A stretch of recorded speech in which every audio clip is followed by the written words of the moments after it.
Hi,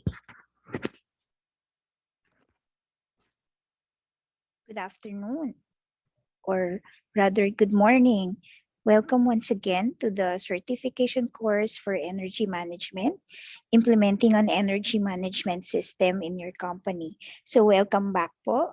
Uh, as reminded to you by Sir Eugene yesterday, dapat po full of energy tayo today because we are going to be energy managers.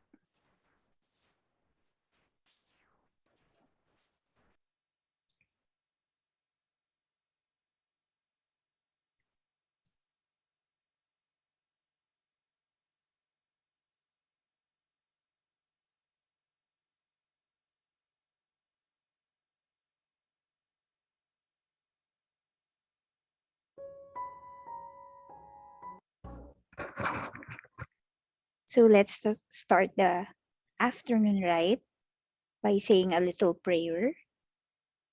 Dear Almighty God and ever-loving God, we glorify and thank your name. You have showered us with so much blessings, and your presence continuously reminds us of your faithfulness and guidance. May we humbly ask you to shower our speaker today of your greatest inspiration so that they may share the most of their knowledge their field expertise into their respective topics. May we also absorb the invaluable knowledge, experiences, and put it into practice what we may learn today. Your infinite blessing would mean the success of this seminar. May we be living witnesses of your genuine love through the enactment of the knowledge acquired through this activity. We ask this in the name of Jesus Christ, our Lord. Amen. Amen.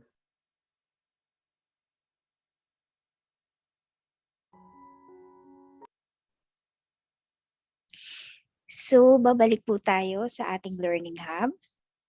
Importante po, just like yesterday, that we log into the Learning Hub.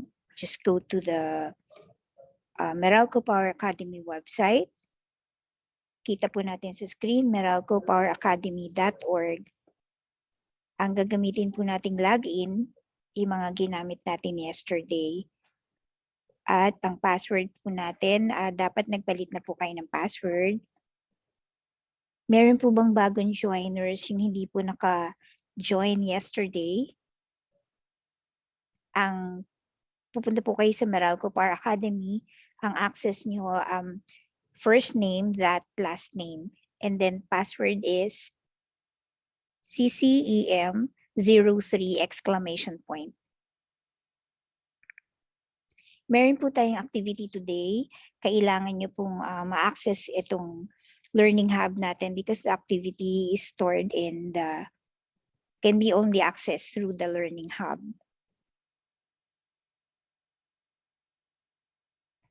So kahapon po diniscuss natin yung Energy Management Introduction and Awareness Workshop through Sir Eugene Arroyo. Today, our second day, our speaker will be discussing Implementing an Energy Management System Part 1.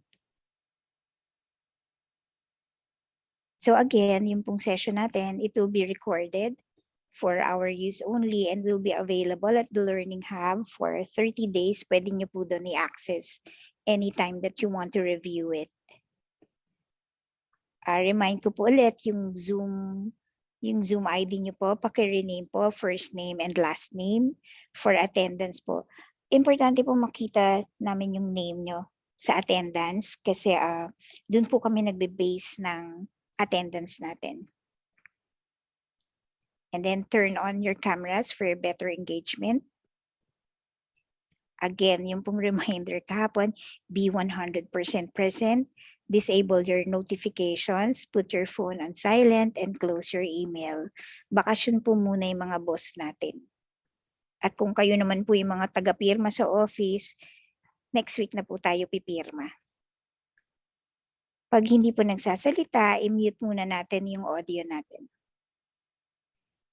And again, kung may concerns po kayo and questions, any insight, kung may questions po kayo sa speaker natin, huwag po mahihiyang magtanong.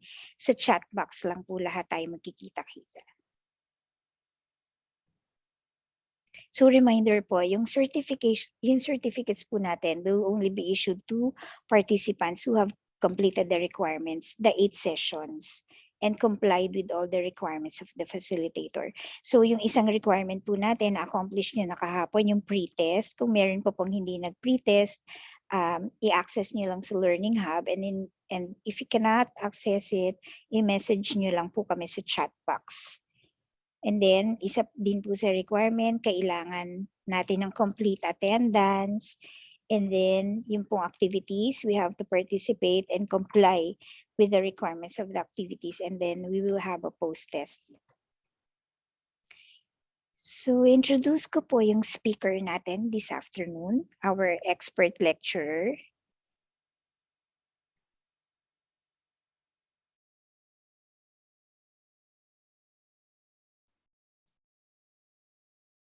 Teka lang po, nagkaroon ng technical problem.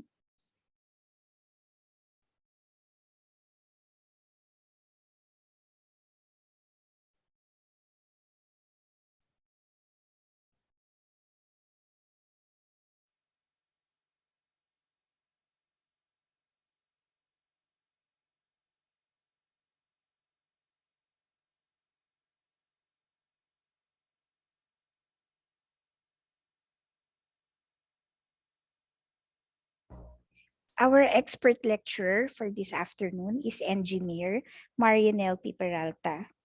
He's the president of the PIMP, Philippine Institute for Engineers. Teka lang po.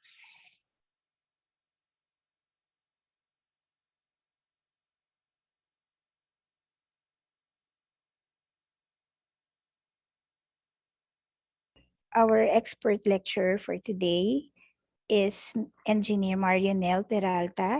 He is the president of the Philippine Institute of Energy Management Professionals Incorporated, or PIMP.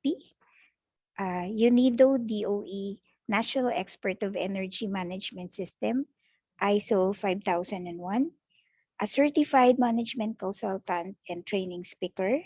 He is a former plant manager in San Miguel Corporation, also a mechanical engineer. He is a member of the DOE Technical Working Group to develop the training regulations for CEM, CECO, and CEA. Yung course po natin ngayon, CEM. Member of DOE Awards Committee to develop guidelines for the Energy Efficiency Excellence Awards. He's a speaker on various trainings and webinars on energy management and energy efficiency. He's a lead consultant in the implementation of ISO 5001 energy management system and has assisted various companies attain certification. Let us all welcome Engineer Peralta. Good afternoon, sir. Thank you, Ms. Rosie, and good afternoon to all participants in this certification course for energy managers. We have a lot of participants today coming from all aspects of the energy field, no? Manufacturing, condominiums, hotels, power generation, so almost all aspects of and it's a good mix because today we will learn together. I encourage you to share your experience, make your questions, because by your questions, everybody learns, no? Not only yourself, but also the other participants. So I encourage a lot of discussions by way of your questions, comments, even sharing your insights and experience. All right. Let me go to my PowerPoint. Okay.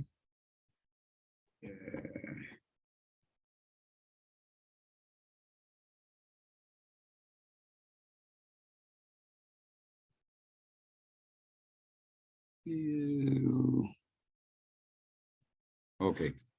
Laser pointer lang para mas maganda. All right. Today, we will go to part 1 of energy management system implementation. This is Meralco Power Academy training in cooperation with PIMP and acknowledging UNIDO, practical guide for implementing energy management system. Okay, so you may ask a question anytime by raising your hand or putting it in the chat box anytime. Question, comments, sharing.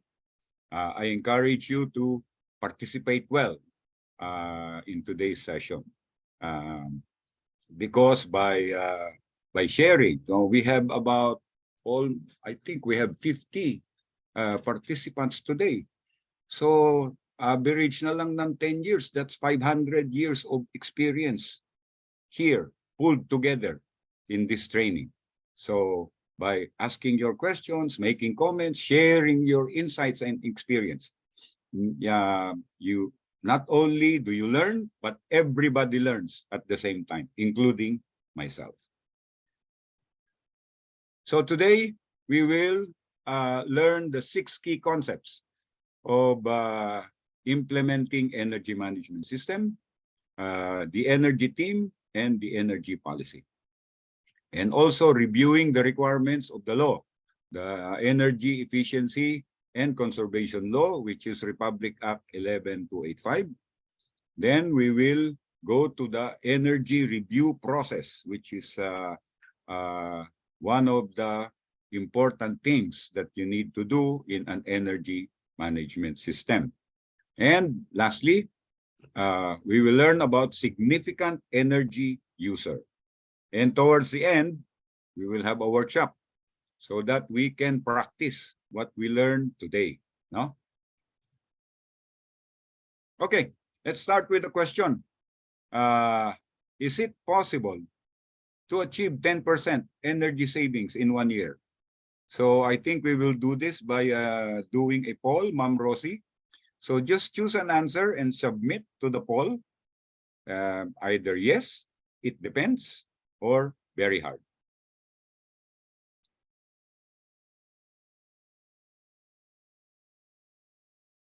Ma'am Rosie, do we have a poll? We launched the question, sir. So that everybody can put in their answer.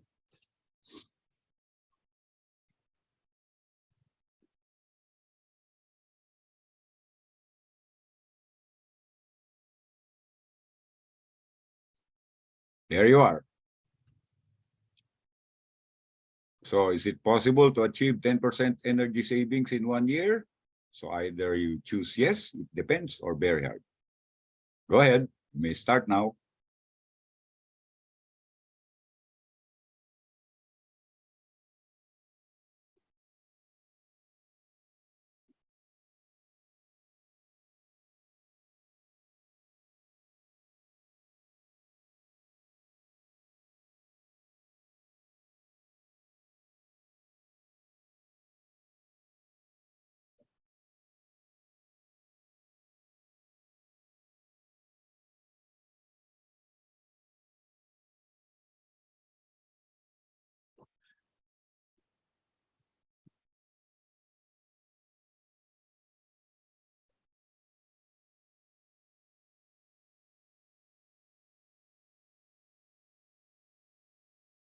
Okay, Ma'am Rosie, do we have the results?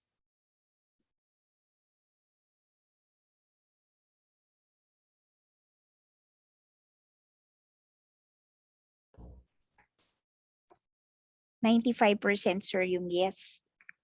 Okay. 5% yung it depends.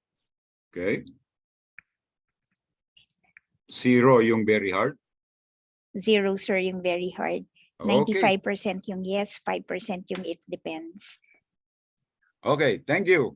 That's good to know that almost all of you believe that 10% savings can be achieved in 1 year now. Of course, meron pang mga 5% na it depends. Yes, you are also correct. No, it depends on a lot of factors that you need to manage during the implementation. And this is what we will learn in the course of this energy management system implementation from part 1 to part 4, how to implement properly so you can maximize your achievement of your savings in the soonest possible time.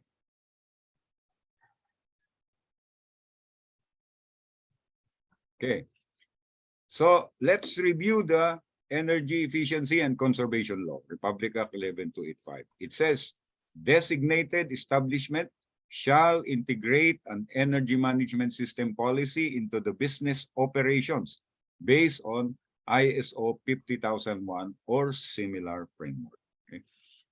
There are a few energy management systems, no? Aside from ISO 50001. There is the ASEAN framework, there's the Japanese framework, there's the US framework, but we would like to refer to ISO 50001 because this is the international framework for energy management system. So energy management system, implementing ISO 50001 version 2018.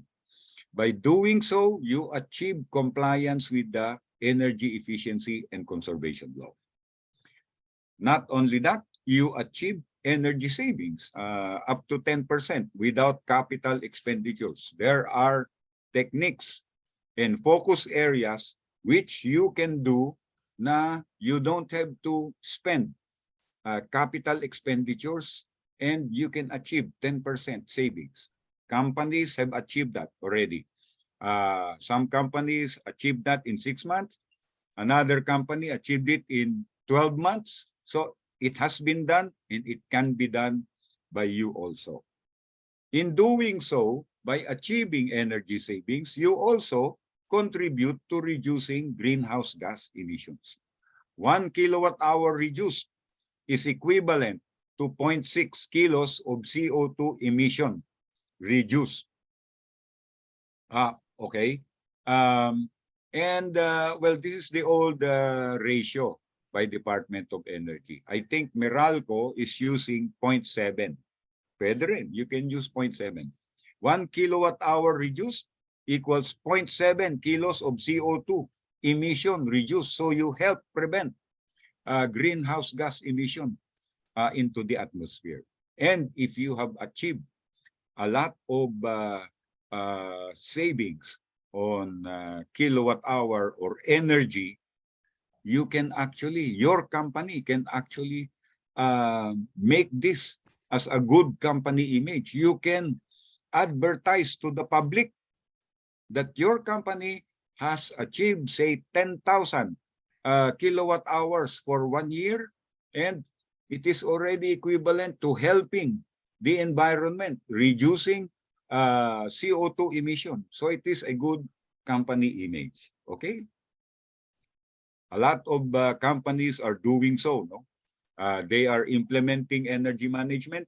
They monitor what they have saved, and they announce to the public that our company is helping reduce and CO2 emission, and we have done so so much. Okay. This is the look of the standard. This is the international standard ISO 50001. Now, this is the international look. If you download this from the ISO website, medyo mahal. It's about 5,000 pesos. Okay.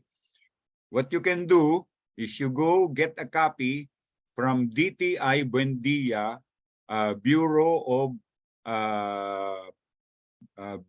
of Product Standards. No, it will say Philippine National Standard ISO 50001. Mura lang po yung hard copy. So you can have somebody just buy from that office, so you have a copy already for you and your company. Okay, ISO 50001 version 2018 follows the Deming cycle of continuous improvement. No? Yung plan, do, check, and act.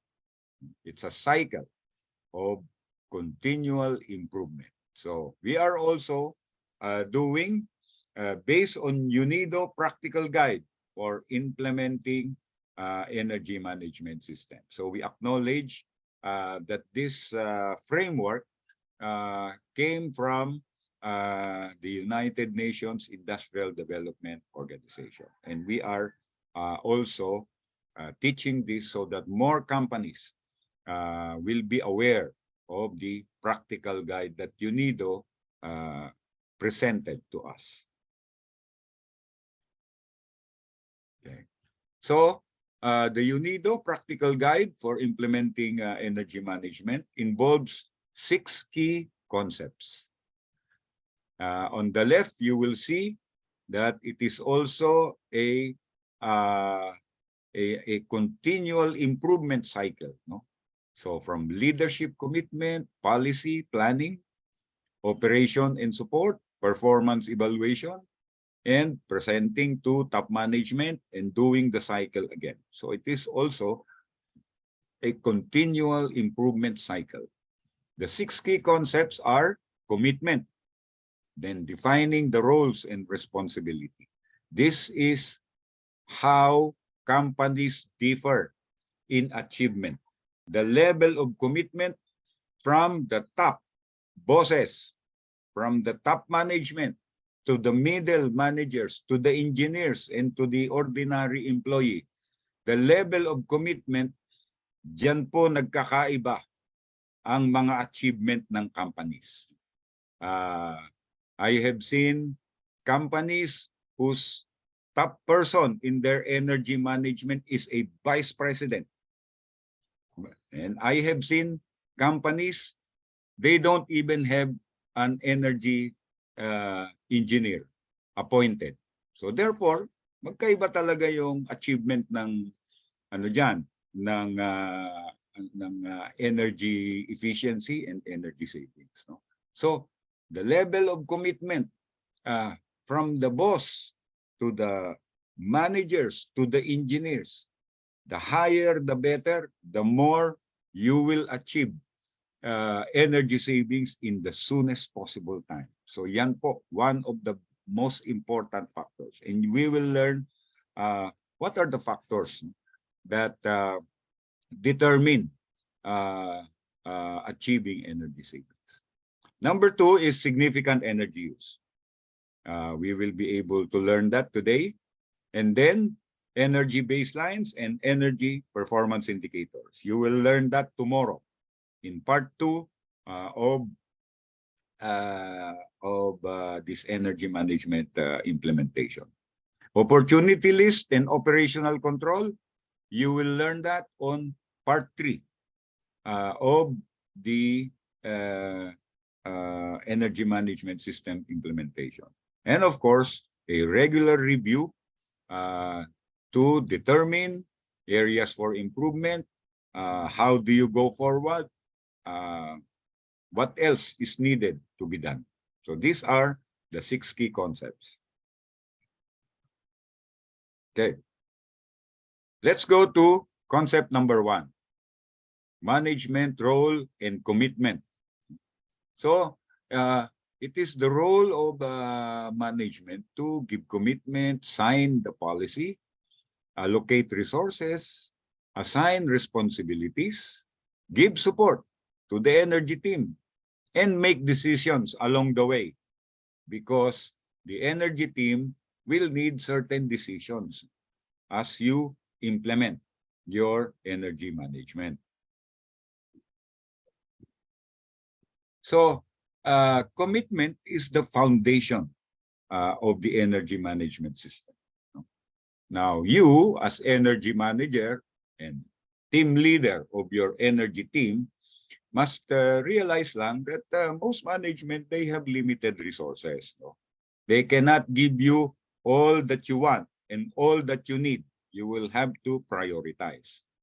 They need to be persuaded that energy management system is a good idea. Initially, I think, since they have sent you here, they have invested in your training here. So initially, there is already that belief that energy management system will be able to help the company. But you need to show quick results to sustain the interest of your top management. And of course, your efforts will reduce costs, and whatever reduction in cost that you achieve goes directly into the company profits. No? Whatever savings, profit na kagad yan, diretso.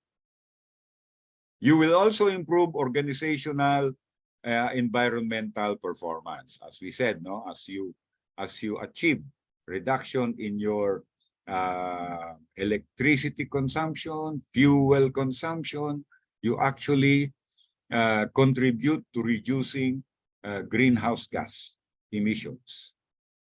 And it becomes a good public relations for your company. So you need to keep the bosses convinced.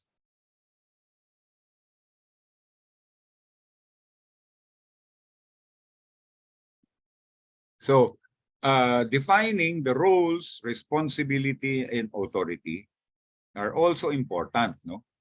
In key concept number 1. It is required for each individual involved in the energy management system. So each person needs to understand their role and the responsibilities that they need to do.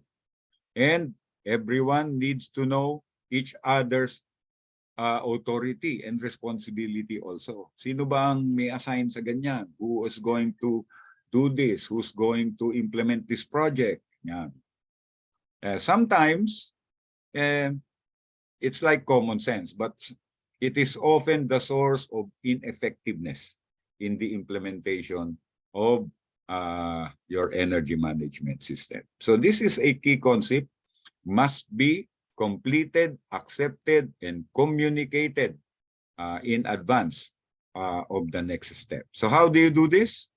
This is an example, no, of defining the roles and responsibilities of the persons or departments involved in energy management. So you determine what tasks are needed and what are the results required. How often does it have to be done? What documentation is needed? How is it communicated? And the schedule, no?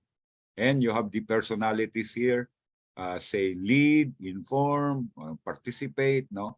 So you can do a matrix like this to properly define the roles and responsibilities of the persons involved in your energy management system. You can make a very simple matrix, or you can do more detailed. It's up to you, as long as it is clear to everybody and properly communicated to the persons and departments involved in the implementation. Now, there are important roles. So you want someone at the top level of the organization to lead the energy management activities. Direct the activities, represent the energy management at the senior level, and gain support for energy management. This is usually called the management representative. Now, certain organizations, they have different names, no? For example, in one company, it is the vice president. One of the vice president reporting, of course, to the president is the management representative. In another company, for example, in a cement factory, the senior person is an energy director. So in one cement company, they have decided that energy management is a very important role, such that they have appointed an energy director focused on energy efficiency and energy management only. Because cement, as you know, involves a lot of energy in producing the product.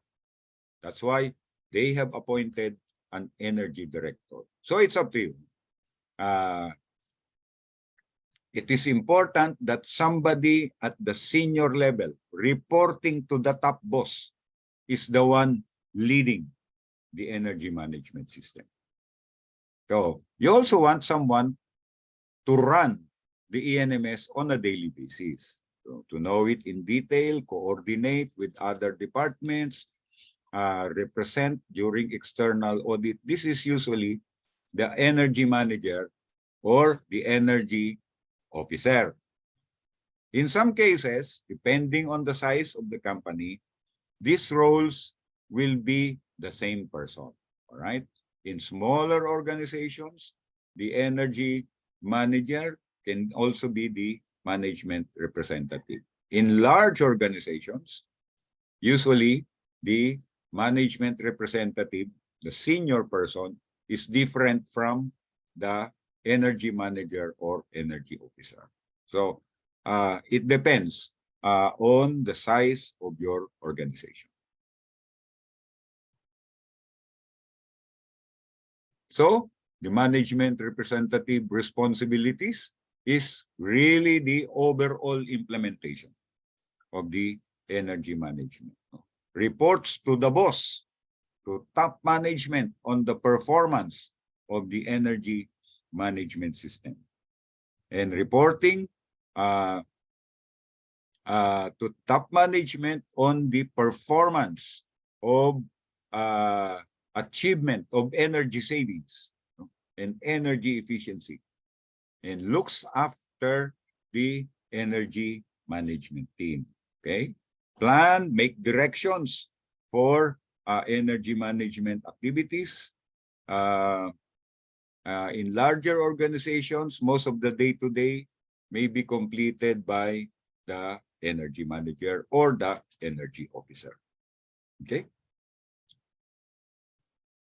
All right. So the energy manager or energy officer naman, usually it's not a full-time job. Like you are an engineering manager because you're the best person to be also the energy manager. So you get appointed to lead to be the energy manager or energy officer. Sometimes from maintenance, engineering, or a technical person,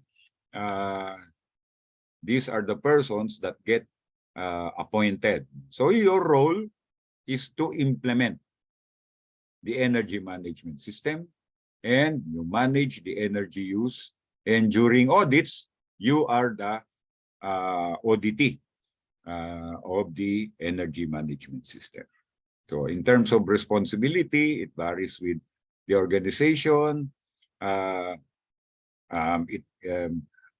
Implementation of the NMS is your main responsibility, and you also do the energy budget or resources needed and reporting of the performance of the energy management system and performance of achieving energy savings in your organization.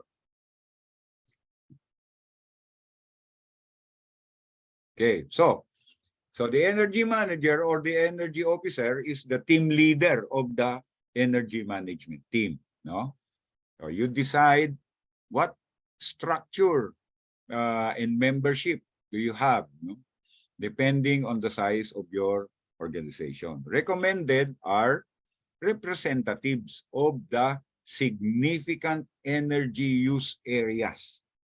So saan ba to? If you are manufacturing, sa production, merong ano dyan.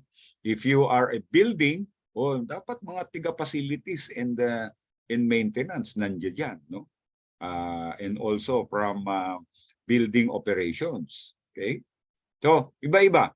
Depende sa the structure of your organization. But what we recommend is representatives from significant energy use areas. Ang nandiyan dyan. We also encourage cross-functional. Na in your team, there is an electrical engineer. There is a mechanical engineer.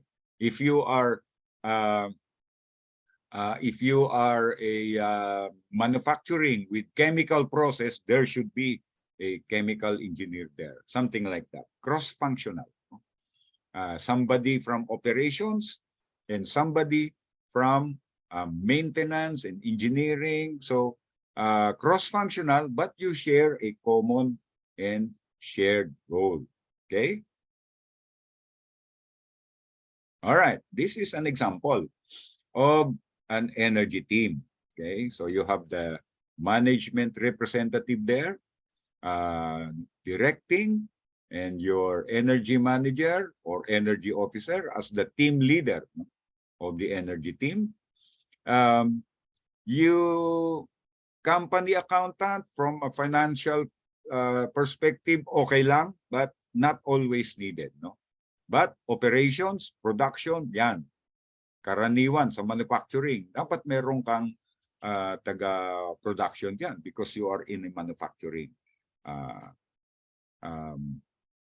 setup. Okay? Environmental officer, sometimes they also get appointed to be in the energy team. Facilities, yes, almost always. For buildings, and for manufacturing, mga taga-facilities kasi sila yung nagsusupply ng power sa buong planta or the whole building. So take a look at your organization and who can be the members of your energy team. No? So the size may vary depending on organization. But of course, teamwork is very important. If you are a large organization, you don't want to appoint 20 members into the energy team. That's too big. So you might want to appoint a core team only of about 5, 6, maybe 7 core energy team. And then depending on the project, for example, you are going to change an equipment. So you need somebody from technical. Then for that project, you ask him to join the energy team. After the project, you can release it. All right? For example, also, you want to conduct awareness session for the whole organization. Siyempre, ang mga magagaling dyan, mga taga-HR, taga-admin, training, di ba? So for that project or activity, you ask them to join the energy team for that activity. After that activity or awareness training is completed, you can release them. No? So you can have a core team of smaller group. So you don't have to have, like, if you're large organization, 20 members that need to meet regularly. It's very impractical and it wastes a lot of resources. So a smaller team is more practical. Okay? All right. Let's have a discussion. Masyadong tahimik kayo eh.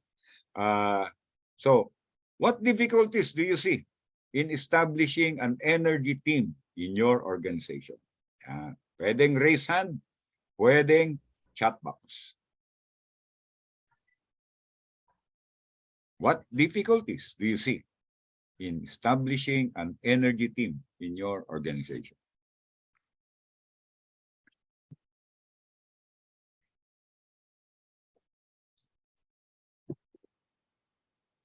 Sir Nel, meron po sa chat box. Yes, go ahead.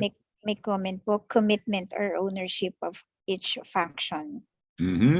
Isa naman po, commitment of the members. And then, sabi ni Mr. Jeramal, creation of members, availability of each member.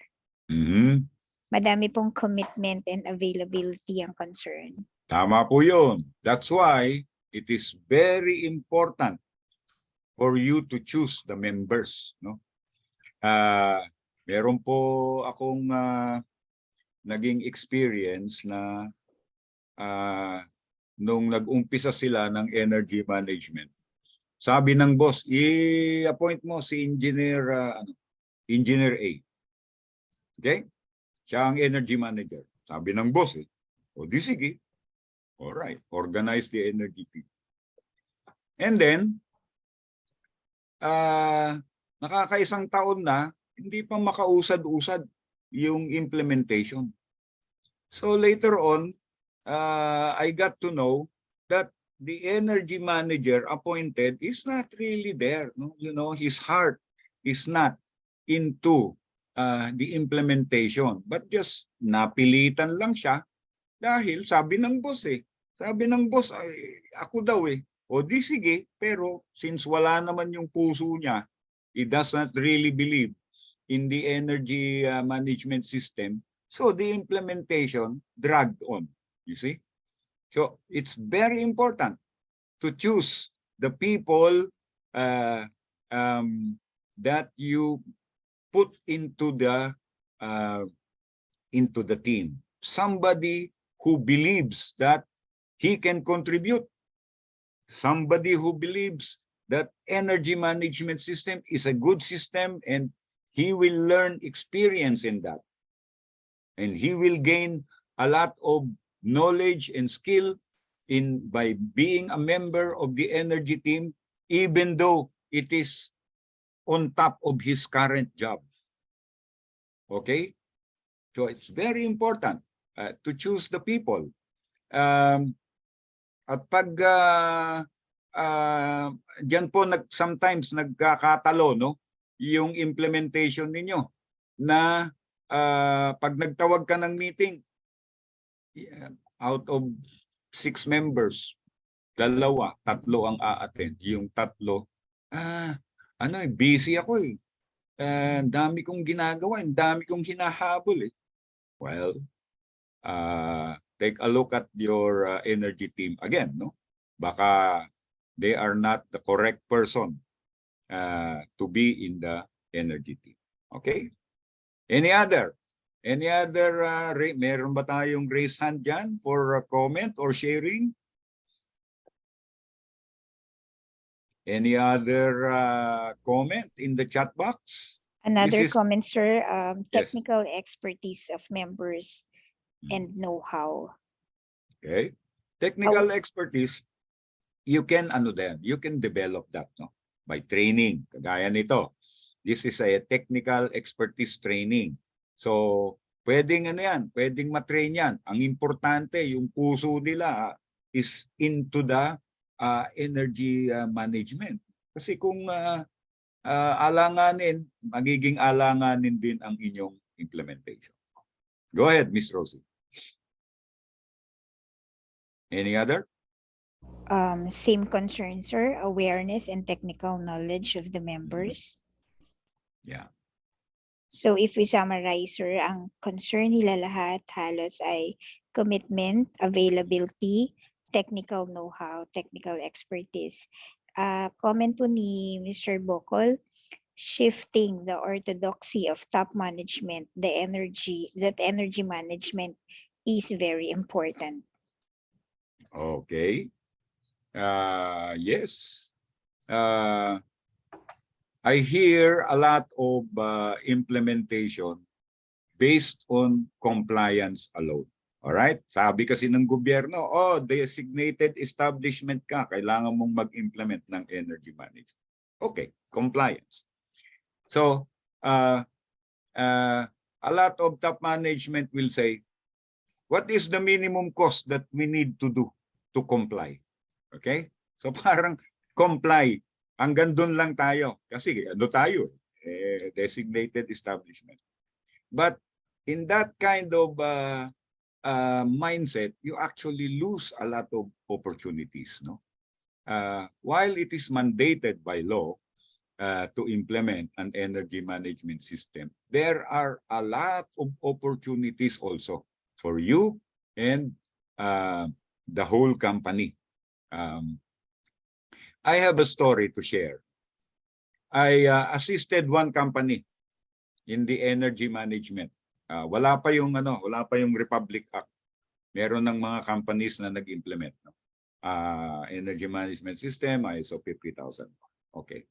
So this engineer was the head of the energy team. And because this engineer was really so focused, no, of implementation and leading the small energy team, they were able to achieve energy savings in 6 months of millions for the company. Very good. So after the implementation, siyempre out na ako as consultant. So I let them continue the implementation. After 1 year, I got to call that company again, and then I said, "Oh, where is Engineer B? Why is he not in the energy team anymore?" Ay, sir, na-promote na sa supervisor na, sir, sa isang department. Why? Because of the achievement in leading the energy team and being able to achieve the opportunities. Okay? So, there are opportunities for you as energy manager or energy officer, and a lot of opportunities for your company to achieve energy savings. It's a matter of learning how to do this and putting your focus and heart in the implementation. No, learn the techniques here uh, in the certification course, so that when you get back to your respective organizations, you hit the ground running, as they say. No? So you can achieve a lot in this energy management system. Okay. Any other comment or sharing? Yes, ma'am. Sir, sorry. Yes, sir. Hi sir, good afternoon everyone. Meron na akong na-realize sir, no? Kasi in a certain organization like this, when you implement an expansion or an equipment, new equipment, usually yung what as ROI computation, we just compute on the production alone. But I realized no na pwede ka pala mag-compute ng ma-add mo yung ROI based on sa energy saving. Tama po yan. Exactly. Okay. Just to share on the last day, no, in part 4 of this energy management system implementation, meron po tayong topic. Ang tawag po diyan ay financial appraisal. Alam nyo naman, tayong mga engineers, hindi tayo masyado sa mga ganyan di ba? Numbers or payback period, return on investment. So we will have a topic on that so that you can use this knowledge in evaluating projects, no, for presentation to top management. Okay ba tong project na to o hindi? Ipipresent ba natin ito? Malaking gastos, pero mababawi ba natin ang investment dito? Siyempre, lahat ng boss, sabi nga natin, limited resources ang company pinipili kung saan ilalagay yung pera. Ikaw, energy team, gusto mong mag-implement ng project. Okay? How do you convince the boss that this is a good project and give it priority? All right? Okay, matututunan natin yan sa tinatawag nating financial appraisal, which is on part 4, no? Part 4 of energy management system. Sige, any other sharing or comment?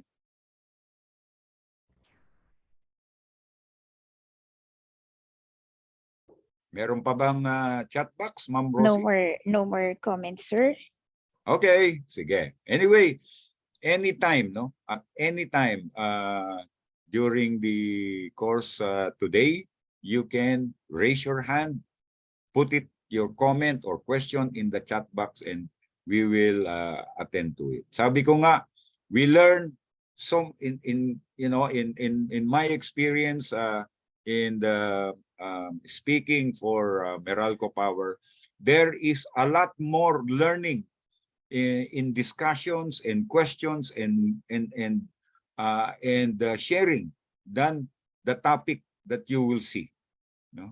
Mas marami pong natututunan ang participants. The more questions you do, the more learning that together we have. Okay? All right. So, Ma'am Rosie, anytime, you can interrupt me if there is a raise hand or a chat box. Okay, sir. All right. So, let's go to policy. One of the management commitment necessary that needs to be done. No?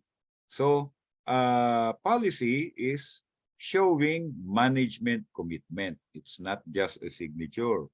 It is a commitment to continual improvement, making resources available, and it is the framework for setting and reviewing your energy management system. So, policy, an energy policy, is one of the first things that you need to do when you get back to your organization. So it is a document, no? It is an official document that demonstrates support and commitment to improving energy performance. It doesn't have to be in detail. It involves scope and boundary of your energy management system. Which plant, which buildings, what resources are included, including water. Do not forget, water is, although it is not a direct energy, but it involves energy in drawing water. That's why we encourage, if you're a heavy user of water, include it in your scope and boundary. So the policy should be appropriate to the nature of your business and the scale of your operations. But even if you are small or large, simple ENMS and energy policy is all right. And you need to review and update, no? Ano lang naman ito, at once a year, review the energy policy. Is it still appropriate? Baka kasi may nagbago na sa negosyo nyo na major shift, may mga pagbabago na yung energy policy nyo ay hindi na appropriate. So you need to just take a look. Okay pa ba? Appropriate pa ba ang ating energy policy? Once a year. And you need to prepare this energy policy at the early stage of your implementation. This is one of the things that you need to do first when you get back to your organization. Okay, this is a sample of how you do define your scope and boundary. Okay, so you have electricity, you have fuel, you have compressed gas. These are all energy use. Then you create a boundary of your factory. Your factory layout, for example, no? O, lahat yan. These are all the areas and buildings included in your energy management system. If you are a building or a compound of buildings, the same, no? So your energy going into your energy system, electricity, fuel, or compressed gas. So you define lang what buildings are included. Okay. Now, there's a question here. You may exclude energy or activity where you are not in control. Yan. Question. What are examples of a situation that you are not in control of the energy consumption in that location or in that activity, in a manufacturing or a building setup? What are examples that you are not in control?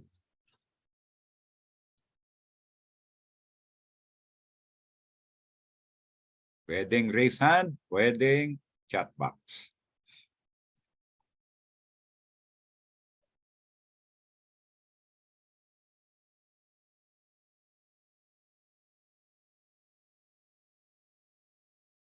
Comments sir ni Sir Mark Joseph, power outage, use of diesel. Power outage. Oh, yeah. Okay. Power outage kasi, pag walang kuryente, syempre wala kang consumption. Di ba? But assuming energy is there in your scope and boundary, no? What is a situation, possible situation that you are not in control of the activity, and therefore the energy consumption is there, but you are not in control? What's an example? In a manufacturing setup or in a building setup?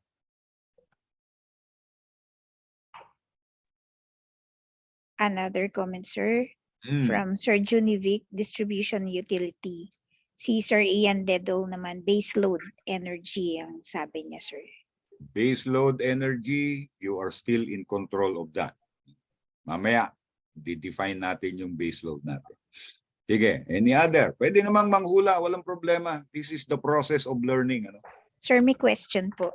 Yes, Sabi ni Sir Frederick Go, Sir, should we include in the scope the government offices within the boundaries of the company? the government offices within the boundaries of the company. If you are a building with even either way, whether government office yan or private office, it is part of your scope and boundary, di ba? Kasi they consume energy within your building. Or I see in malls, di ba? May mga government offices na yan. Kasama po yan sa sa nag-consume ng energy, di ba? All right. So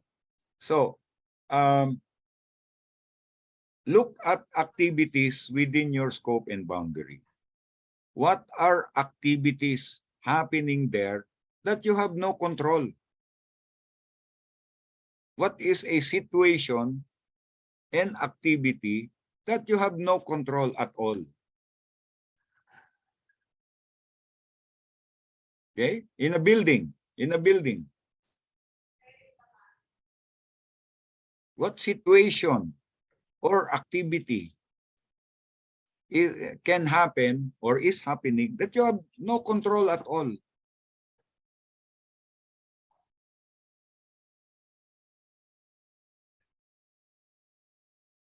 Marami na, sir, ibang nag-share pa.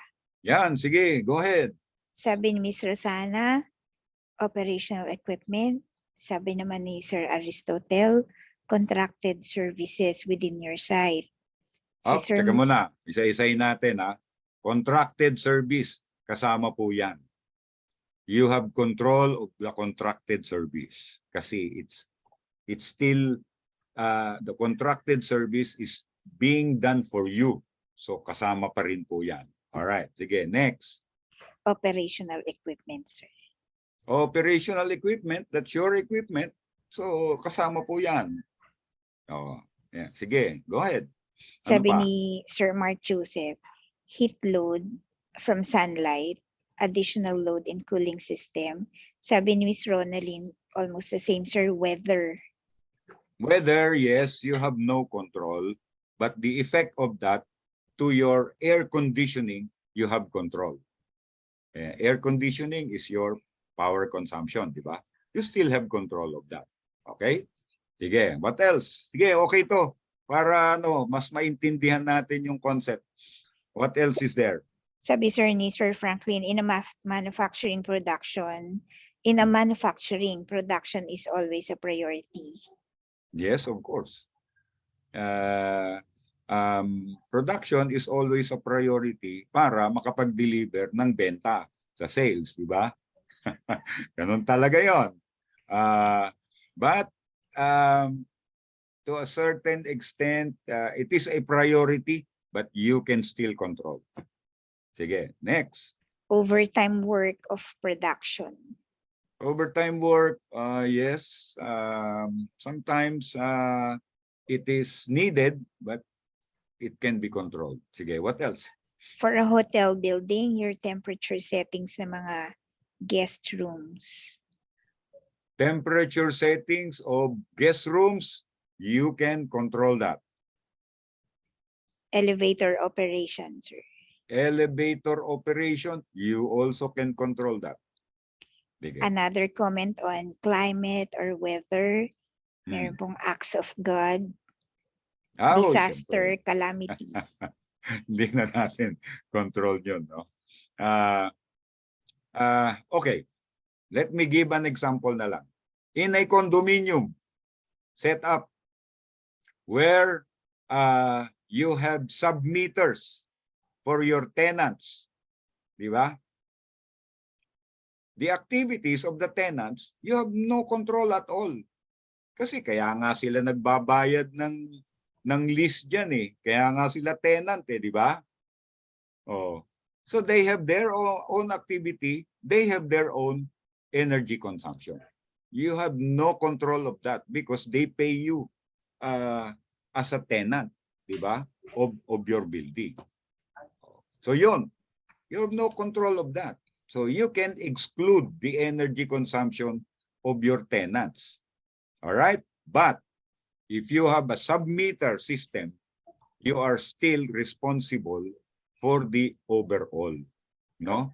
Kasi ikaw ang sa'yo ang pasok ng kuryente tapos sinasub mo lang sa kanila, di ba? Binibiling mo lang sila, sub-meter. Yung overall energy consumption, ikaw pa rin yun. But yung consumption ng mga tenants mo, of course, wala kang dyan. Wala kang control dyan eh. And therefore, you can exclude it. All right? Manufacturing setup. For example, if you have a 1 hectare compound, no, and you have certain production and warehouse facilities there, then yung isang warehouse, you have no need for it, pina-rent out mo na lang. May sarili siyang sub-meter. Yung activity ng tenant na yon sa manufacturing na nag-aano ng warehouse mo, you have no control. Kaya nga siya nagbabayad ng space, di ba? Pero hindi mo kontrolado yung activity niya. So therefore, yung energy consumption niya hindi mo kontrolado. But the overall energy consumption of that manufacturing compound is still your responsibility. Okay? Any question? Price of utilities daw, sir. Demand and supply. Price of utilities. Oh yeah, ayan. Hindi natin Saka kagaya po, ngayon. demand and supply. May increase na naman ng gasolina. Naku, malamang tataas din na naman ang kuryente. The price of fuel has really gone up since the Ukraine war. Yun po talaga ang naging culprit. Yung Ukraine war, naging worldwide ang effect. Tumaas ang presyo ng mga fuels and therefore countries like us who use fuel to generate electricity, siyempre, tataas ang cost of electricity. No? Hindi lang po sa Pilipinas, worldwide po yan affected. So sana mahinto na yung Ukraine war na yan para mag-stabilize na rin ang presyo ng fuel worldwide so we can also experience a lower price of electricity. On the other hand, that Ukraine war, nakikita po natin hindi pa matatapos yan within 1 year. So, anong gagawin natin? Hindi natin control yung pagtaas ng presyo ng fuel, pagtaas ng presyo ng kuryente, hindi po natin makontrol yan by ourselves lang, di ba? So, our recourse is to bring down your energy consumption. That is what you can control. Okay? In certain situations, you can control the cost of your electricity by going into certain contracts. For example, your guaranteed minimum billing demand. Tama po ba ang level? Yung GMBD ninyo, tama ba? Baka sobra-sobra. Kasi pag sobra-sobra ang GMBD ninyo, siyempre mas mataas ang cost per kilowatt hour niyan kasi nire-reserve ni Meralco malaki for you na hindi mo naman kailangan. So, baka dapat yung GMBD ninyo ay reviewin ninyo ano lang yung tama na level na and then you can recontract with Meralco na with a lower GMBD so you lower your cost also per kilowatt hour. Okay? These are the things that you can do in your energy management. Sir, may follow-up question. Yes. Dun sa example niya na condominium. Sabi ni Sir Jeffrey, if we have power management program for the condominium, can we influence the tenants? Siyempre. Oo. Maganda. Although technically, wala ka dapat pakialam sa kanila kasi nagbabayad sila, di ba? At saka may submeter sila. But if you have a, excuse me, if you have an energy management program for the whole building, siyempre magandang isama mo sila para lahat ng tenants ay willing naman willing naman mag-participate. Kasi pag bumaba yung cost of electricity nila, excuse me, papasa din sa kanila yun, di ba? So, people are willing to participate. That's why it's good while you have tenants that you don't have control of their activities, you may have an energy management program for the whole building or the whole mall or the whole hotel na kasama sila. Okay? Another Sige. comment, sir. Extended energy uses during night shift. Extended energy use during night shift. Alam nyo, merong program ang Meralco na mas mura ang kuryente sa gabi. Okay? Kasi karamihan ng mga power users nasa umaga, na during the day, di ba? Tapos lesser ang gumagamit sa gabi. Okay? If your operation, you can shift some of your activities at night, you will be able to bring down your cost of electricity. That's one way of bringing down your cost. Okay? Iba pa, of course, yung energy consumption. Iba pa yan. There are two aspects of energy management. One is to bring down your cost. The other one is to bring down your energy consumption. Dito po sa cost side, marami kayong pwedeng gawin. Dito sa consumption side, mas marami kayong pwedeng gawin. So, dalawang aspeto po yan. Okay? Yung last comment, sir. Kilowatt hour meter of electricity providers. Kilowatt hour Meter of electricity providers. Kilowatt hour meter of electricity providers. Hindi ko masyadong naintindihan. Maybe we can ask the one who comment to clarify. Sir Reynaldo, ano pong ibig sabihin ng comment nyo? Kilowatt hour meter of electricity providers. Go ahead, sir. Sir, kung may problema yung mga kilowatt hour meter ng yung mga metering ng mga electricity provider, so wala tayong control dun sa kanila, sir, no? Sa billing nila. Ganito. Kailangan, okay. One of the, during implementation, what we espouse is that if you have complete submetering in your compound, no, the total of this submetering theoretically should be equal to your main meter. Di ba? Dapat, yun yung tinatawag nating energy balance. No? Yung pumapasok sa yung kuryente through the main meter should be equal to the total of your submeters in your compound or in your building. Correct? Now, pag malaki ang diferensya, then something's wrong.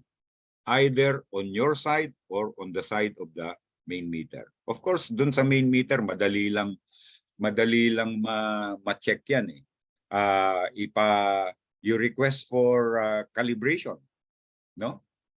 Of the main meter. Madali lang yon. Ang problema, pag yung variance nandito sa side ninyo, baka malaki yung mga power losses na nangyayari because of the transmission losses, mga ganyan, no? Na nangyayari dito sa side ninyo, which is one of the things that you should take a look at. That's why very important po ang metering. A lot of companies do not invest in metering because they don't see the value. But if you have complete metering in your establishments, these are the things that you can analyze. Yung nasa billing ninyo against the total of your meters, pantay ba o hindi? Kasi pag hindi, there's something wrong. There is already an opportunity there for correction. Okay? So yan. Madali po yung sa main meter. Calibration lang po ang kailangan nyo dyan. Request for calibration, okay na dapat yan.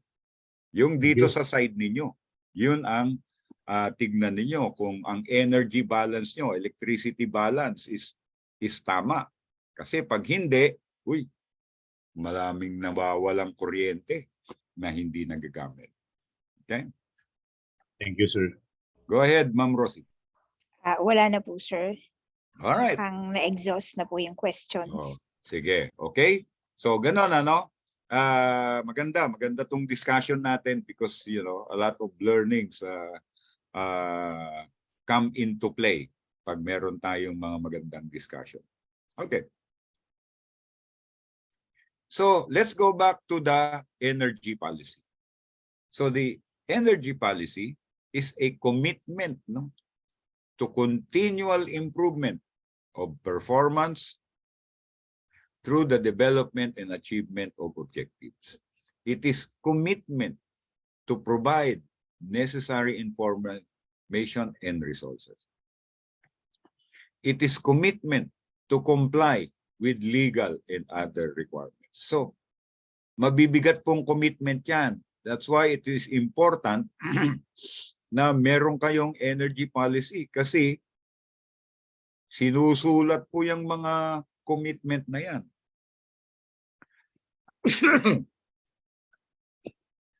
Then, there is support for the purchase of energy efficient products, okay, and services. Support for the use of energy efficient design practices. And it should be communicated to all levels of organization. So, ito pong tatlong commitment at dalawang support statements. Yan po ang pinaka-importanting nasa energy policy. Yung iba, may mga dagdag because they want to emphasize on this, they want to include this, okay lang po yun. Pero ito pong tatlong commitment statement at saka dalawang support statement, yan po ang importanteng nasa energy policy. Example, okay. So meron po tayong example. This example is more of the long type example, no?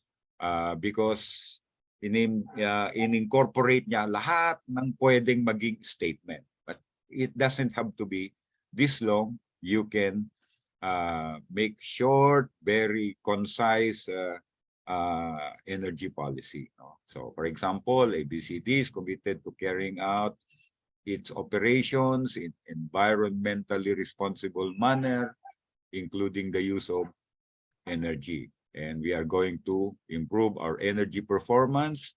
We see a strong alignment between these activities and our goals of reducing energy operating costs. Okay? We will achieve this improvement through implementation of energy management. We will develop objectives and targets to support continual improvement, make necessary resources available, ensure all personnel are adequately trained, develop measures to demonstrate energy performance, purchase energy efficient products and services. New projects will undergo an energy review to ensure economically feasible, comply with legal and other requirements. This policy will be updated regularly and will be communicated to all employees of ABC. So mahaba po, no? Kasi marami siyang dinagdag na statements aside from dun sa tatlong commitment at dalawang support statements. Kasi gusto ng company, gusto namin naka-emphasize ito. So, okay lang po yun. You can follow depending on your culture and depending on your emphasis on how you want to deliver the energy policy.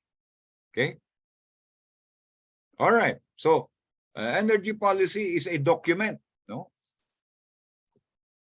So, nandyan po yung nature and scale of your operation, commitments,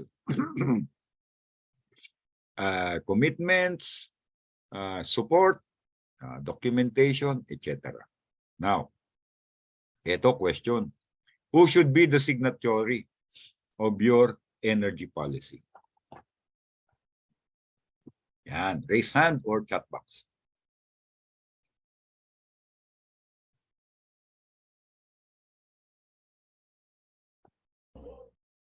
President or CEO daw, sir.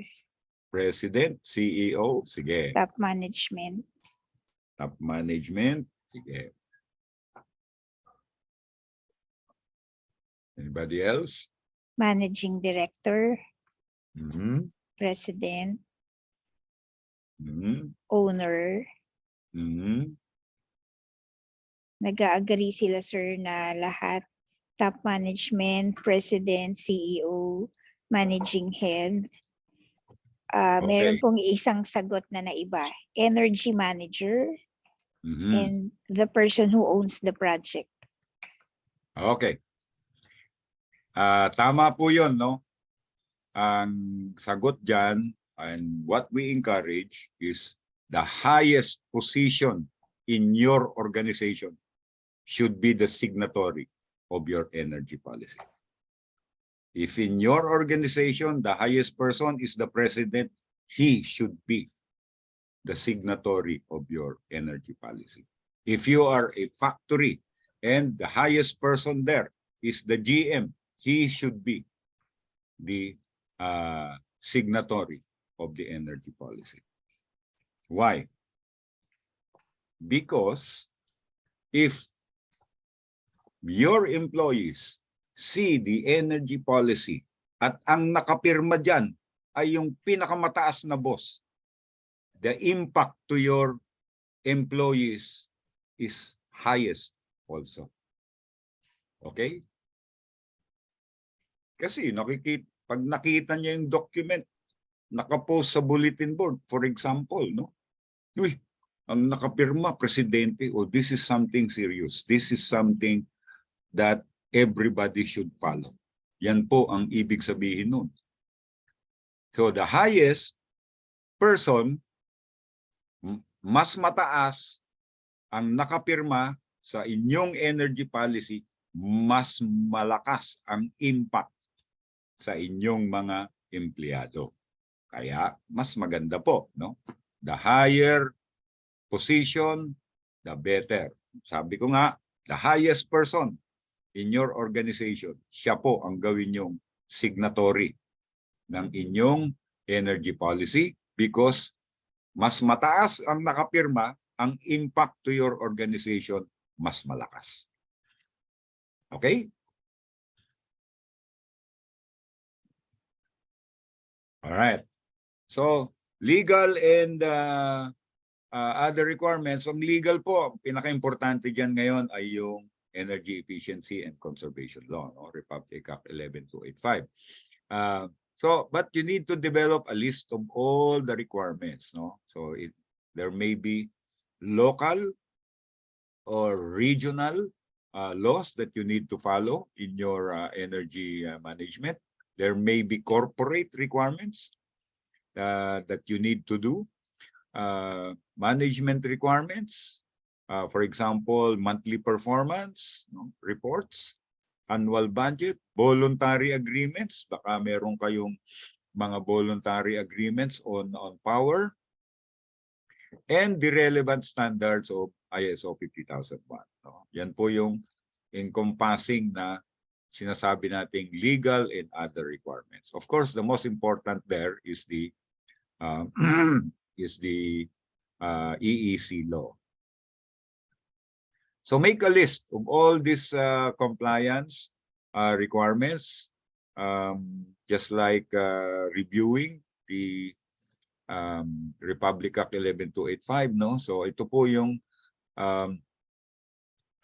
circular,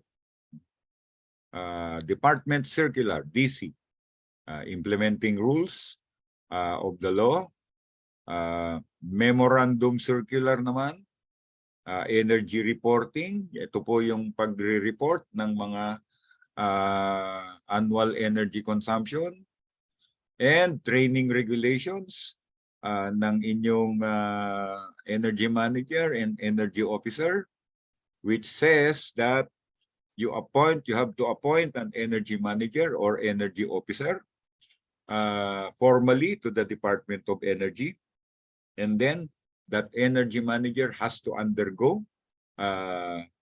training from recognized training institutions, that just like what you are doing now, and then apply for certification to the Department of Energy. At ang Department of Energy po ang magbibigay ng certification sa inyo as Certified Energy Manager or Certified Energy Officer.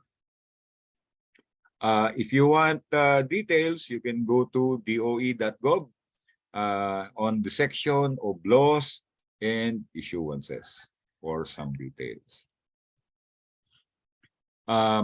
These are the sections, no, na pinapakita lang the role of energy end users. So the concept is to use every available resource efficiently. Yan po ang intention of the law. And promote the development and utilization of new and alternative energy efficient technologies, which may include renewable energy technology, just like solar, just like wind, just like biogas, ganyan. And the requirement for the SECO and CEM, now meron din po sa buildings, no? Yung guidelines on energy conserving design of buildings. Lumabas na po yan, na pag magpapatayo kayo ng bagong building or may major retrofitting kayo ng inyong building, kailangan po sundin nyo na tong guidelines on energy conserving design.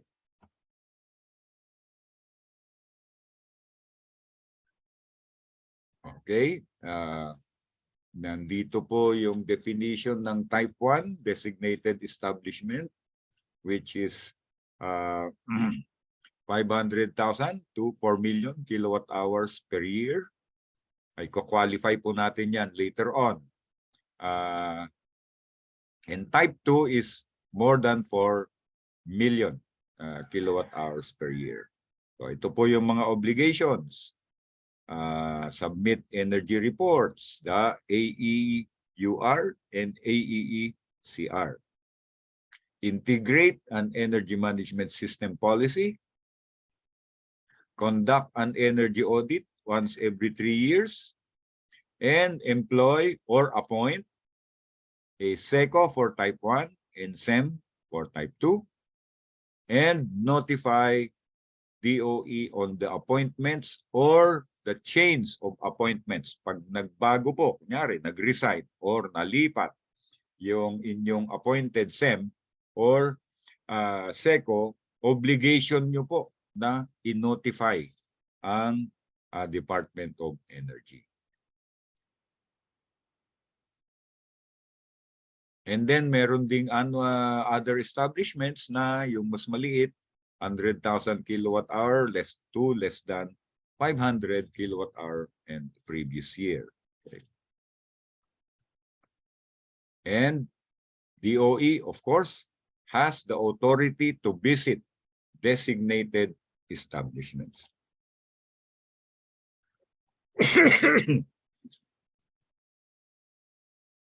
All right. So, para hindi nyo makalimutan, gumawa po kayo ng matrix. Kagaya nito, ano ba yung mga requirement? 1 column, Lalo na yung mga emission ng boiler, if you have, no? May mga requirement po yan, and it's part of your energy management. The reference document, category, date, and what is affected by this requirement. You can have these columns. Who is responsible and when it is required. Yan po ang importante. How often is the review, and other pertinent columns that you need. No? So, importante po, meron kayong monitoring matrix na ganito para hindi makalimutan. I have an experience with one company that is undergoing already certification, no? Energy management system implementation towards certification na.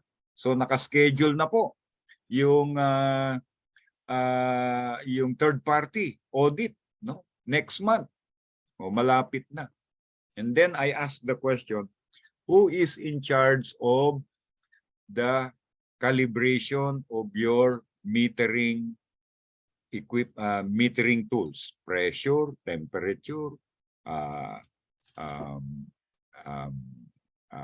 electricity meters? Are they all updated and calibrated? It seems it was the first time they heard that question, ano? Na biglang after realizing hindi pa pala na-calibrate, no? Parang it's not part of their system yet. That once a year, you need to check the calibration of all your metering tools, electricity, pressure, temperature, mga ganyan. All kinds of meters.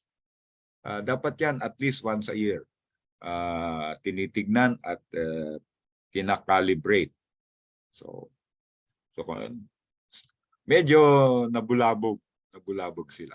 So one of the things, no, na kailangang tignan ninyo is calibration of your equipment, meters, no, in your organization. Okay, this is the itsura of the AEUR, Annual Energy Utilization Report. Hopefully, by this time, you have already submitted yours. If you have not, the deadline is April 15 for you to submit. No? So, when you log in, hindi na po form ang dina-download ngayon. No? Ano na po? Fill in na. Meron na pong link na pupuntahan ninyo, tapos ipapasok nyo na ang mga information. Tapos sa dulo, submit. Ganun na po ngayon. Hindi na downloadable form. Ito po, ang nakikita nyo, downloadable form pa ito. So there is the AEUR and the AEECR, Annual Energy Efficiency and Conservation Report. Dalawa po yan na sinasubmit nyo every year on the first quarter, and deadline April 15. Okay, summary. So you have designated establishment 1, designated establishment 2, and others. At ang category po niyan ay 500,000 kilowatt hours to 4 million, above 4 million, and 100,000 kilowatt hours to 500. Now, ito po, dito nagkakatalo yan. Ang reckoning po is kilowatt, but kilowatt hour equivalent. Ano pong ibig sabihin ng kilowatt hour equivalent? If you are using electricity, fuel, compressed gas in your organization, i-convert nyo po lahat yan into kilowatt hours. So hindi lang po electricity ang binibilang. pati fuel consumption, pati compressed gas like LPG. Okay? For example, LPG, you measure that in liters. Meron po yung megajoules. I-convert nyo po yan sa kilowatt-hour energy. And then add everything. You use diesel in your boiler. So yung diesel, convert nyo po yan into kilowatt-hour energy. At yan po yung tinatawag na kilowatt-hour equivalent per year. Hindi lang po kuryente. Marami pong nagkakamali dyan. So ito pong mga figures na to na nakikita ninyo ay kilowatt-hour equivalent. Okay? It is the Sir, may total. question po. Go ahead. For clarification, sir, sabi ni Mr. Bokol, consumption po ba yan, sir, o including generated electricity? Consumption. And then another question, sir, what is the kilowatt-hour conversion of 1 liter of diesel? I think 3.6. Thank you, sir. But you can there is already a table of conversion from the Department of Energy, which they can see in the how do you call it, the library for the participants. No? Meron na yan kasi hiningi ko na kay Jeka yan dahil palaging natatanong. So we might as well give that table from the Department of Energy to the participants kasi kailangan nila yan. No? So, Okay, sir. In the course of this, kung hindi pa nandun sa library of materials, it is always yan, meron dong table of conversion from the Department of Energy. Yun po ang ginagamit natin para official. Sabi ng Department of Energy, ito ang gagamitin natin. Okay? Clarification lang. Yes. Yung sa mga conversion, I think nandito sa portal ng PowerCat website, so you can download it. So the other thing to get this is to get the calorific value, yung na-explain ko Yes. before. So if you're using diesel, coal, LPG, part of the contract will indicate ano yung calorific value. So if you have that Yeah. calorific value that is usually expressed in megajoule, then from Yes. megajoule, makakonvert mo na sa kilowatt hour yan. So in Yes. megajoule, meron kang 3.6, I think 3.6 megajoule is equivalent to 1 kilowatt hour. So yun ang Yes. so always utilize the calorific value, no?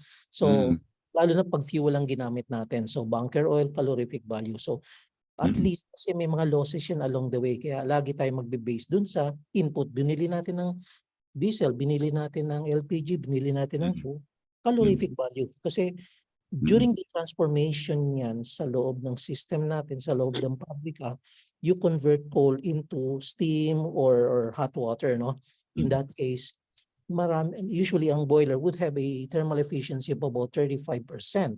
So therefore, doon tayo magsimula kasi in fact, kasama rin sa monitor natin yung efficiency ng boiler, efficiency ng genset, efficiency ng what have you, no? Kasi yun ang titignan natin. If they are inefficient, problema rin natin. So yun lang. Thank you. Yeah. Tama yun. Thank you, Eugene. Going back to the question kanina, no? I think somebody from a power generation company said, ang question is it energy consumption or generated power? Di ba? Yes, sir. Okay? Ang tinitignan natin talaga ay energy consumption, no? But in generating power, you also use fuel. Di ba? So your fuel consumption, kasama yan. Aside from the electricity that you use. So you consume fuel, you also consume what you call house load, electricity, kasama yan, no? Because that is part of your business in producing power. Okay? Sir, kasama daw po ba yung water consumption? Kasama po yan. Sinasama natin yan. Kasi in the use of you use water kasi in di ba? In cooling cooling processes, di ba? Kailangan kasama yan kasi pag-draw lang ng water, gumagamit ka ng kuryente, di ba? In your cooling process. Drawing the water, you use already electricity, and therefore, if you reduce your water consumption, you also reduce your electricity consumption. No? So, in energy management, sinasama po natin ang consumption ng tubig. Sir, inform ko lang po everyone, yung conversion table, available po siya sa Learning Hub, nasa day 2 po. Makikita nila doon. Sir, Day there's 2. another comment. Yes. Sabi ni Miss Rosana, I think 9.85 kilowatt hour based on DOE website, which is not equal to 3.6. Oo nga, mali yung 3.6. 3.6 is megajoules. 1 kilowatt hour is 3.6 megajoules. No? Yung pala yung nasa on my mind. But diesel consumption, directly liters to kilowatt hours, malamang yun yung sinabi. Yep. Basta Sir, base it on the table. Alright po. Sir, kasama daw po ba yung refrigerants consumed? Refrigerant. Refrigerant. Hindi naman refrigerant. Okay. Okay. Refrigerant is your medium to relay cooling energy, di ba? Ang alam ko sa closed system, hindi naman masyadong nawawala yan, di ba? Hindi siya consumable in a refrigeration system. Kumbaga, nire-recycle lang yan. Nagdadagdag ka lang pa konti-konti, di ba?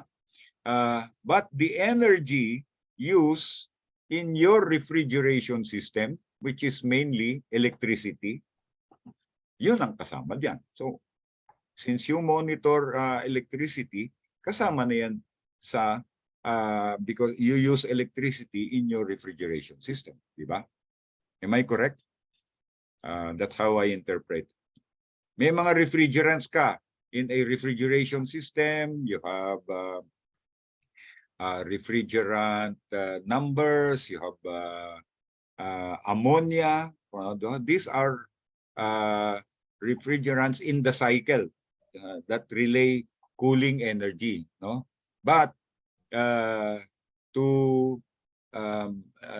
be able to draw cooling energy is you are actually using electricity. So yung electricity consumption lang, yun na yung isasama niyo dyan. Kasi very minimal naman yung refrigerant usage. Sir, sabi ni Sir JB, sa Mhm. table daw po wala yung natural gas. Natural gas, wala doon? Ay, hingin natin. Wala. Noted po. I-note natin, sir. Please, we will, tama yun. But natural gas, di ba ano yan? Kung wala man yung natural gas, hindi kaya malapit na yan dun sa LPG. No? Baka malapit na dun sa conversion ng LPG to kilowatt hours.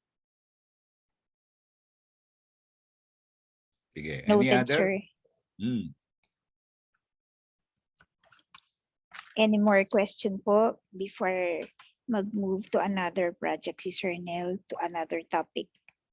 Actually, hindi pa ako tapos dito. Nandun pa lang tayo sa Page 1. the first row. Okay? Wala na pong question, sir, so far. Sige. Second row, implement an energy management system. Required po sa lahat ng category. Yan, kita nyo. No? Kahit na sa others, required po. Then, conduct an energy audit every 3 years. Required po sa dalawa, optional sa others. Appointment, required po sa energy officer for DE1, energy manager for DE2, optional for others. And submitting the reports AEUR and AEECR, required po yan sa lahat ng category. Okay? Alright. So I hope nakapag-conduct na rin kayo ng energy audit.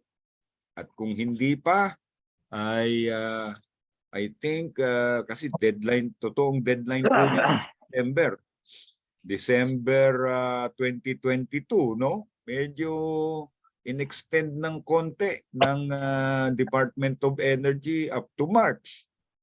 Deadline na po yung March. Hindi ko alam magkakaroon pa ba ng additional. Yes, Sir JB. Go ahead. Sir, question lang po dun sa submission ng AUR at saka AECR, since ang cover date po niya is from March 2021 to April 22 for 2022. So, ang tanong ko lang, sir, what if yung company is acquired? Na-take over lang yung company nyo ng June. For example, June ng 2022. So, yung coverage ng AUR is hindi pa cover ng company na ka-acquire. So, do we need to submit an AUR and AECR considering na bagong acquired lang yung company? Okay. First clarification, calendar na po ang ginagamit natin. No? So, the annual energy utilization report is for the preceding year, meaning January to December energy consumption. Okay? Yung AEECR naman ay nandyan po yung hinihingi po dyan yung energy consumption nyo in the last 5 years. Okay? At hinihingi din po ang ano bang plano nyong projects na gawin to improve your energy performance. Yan po yung AEECR. Okay? Now, going to your question. As an entity, company, nag-take over kayo June. So, as a company na gumagamit ng energy, June to December ang magiging reckoning ninyo. Na wala namang kasi sinabi ang Department of Energy na pag less than 1 year, wag na kayong mag-submit. Wala naman pong ganun eh. Basta gumagamit ka ng energy at nandito ka sa category to, even if nandito ka pa lang, because of the 6 months, required ka pa rin mag-submit eh. You know? So you need to submit kahit na 6 months lang. June to December, whatever your energy consumption is, you have to submit your AEUR and AEECR. Any other question? Sige, go ahead. Kailan po yung last submission ng energy audit? Energy audit, ang deadline talaga ay December 2022. Tapos na. Okay. Nakita naman ng Department of Energy na daming hindi nakakomply. O sige, extend natin into March 31. Kaya maraming naghabol itong first quarter. Punong-puno nga kami ng energy audit eh. And hopefully, nakakomply na kayo, no? Kasi kung nandito kayo sa kategoring dalawa, DE1 and DE2, dapat mag-conduct na kayo ng energy audit. Kung hindi pa rin kayo nakaka-conduct, ang hinihingi po ng Department of Energy ay formal letter stating, number 1, bakit hindi kayo nakapag-conduct? At pangalawa, kailan ninyo balak gawin ang energy audit? Specific month po, ha? Hindi yung we intend to do the energy audit before the end of 2023. Hindi po tatanggapin yun. Kailangan po may specific date or at least month na nakalagay sa letter ninyo. So, ang importante, explain bakit hindi nyo nagawa. Okay? Pero, gagawin na namin po sa month of April 2023. Naghihintay lang po kami ng budget approval. O yun, parang ganon. But it has to be a formal letter sent to the Department of Energy. Meron namang ano yan, merong portal or link, no? Specific to energy audit.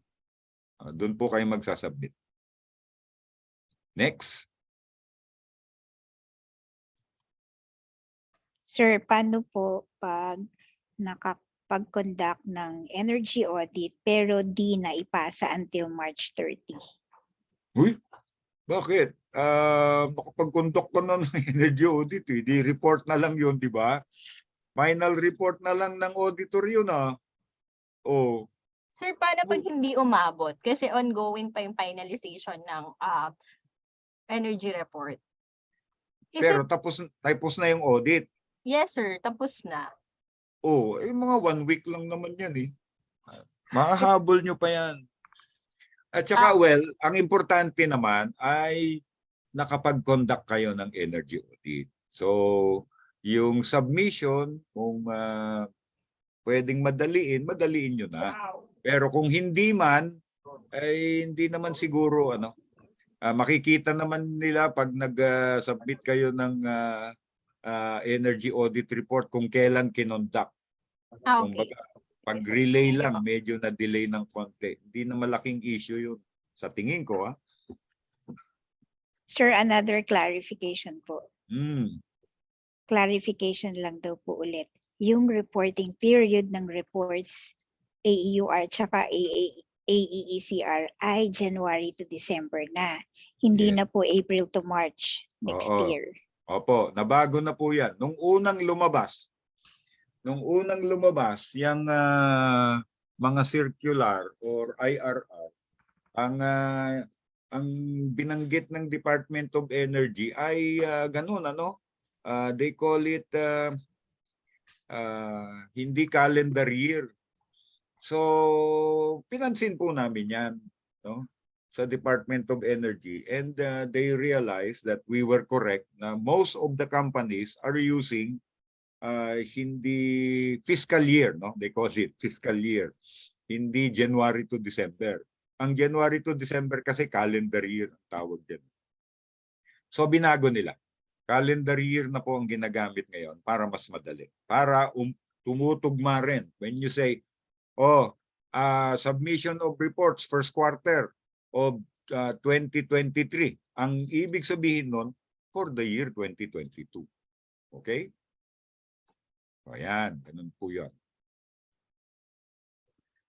Sige, Ma'am Rosie, keep the questions going. Wala na, sir. Wala na po Wala na. clarification so far. Okay. All right. So, ayan ito na yung summary ng mga requirements ng Department of Energy. Sir, pwede pa magtanong? Go ahead, go ahead. Paano po yun kasi nag-submit kami yung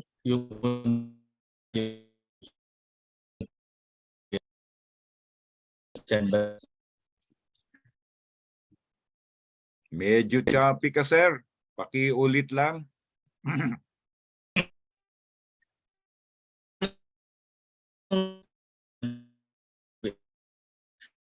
EU AEECR. So December, so ito December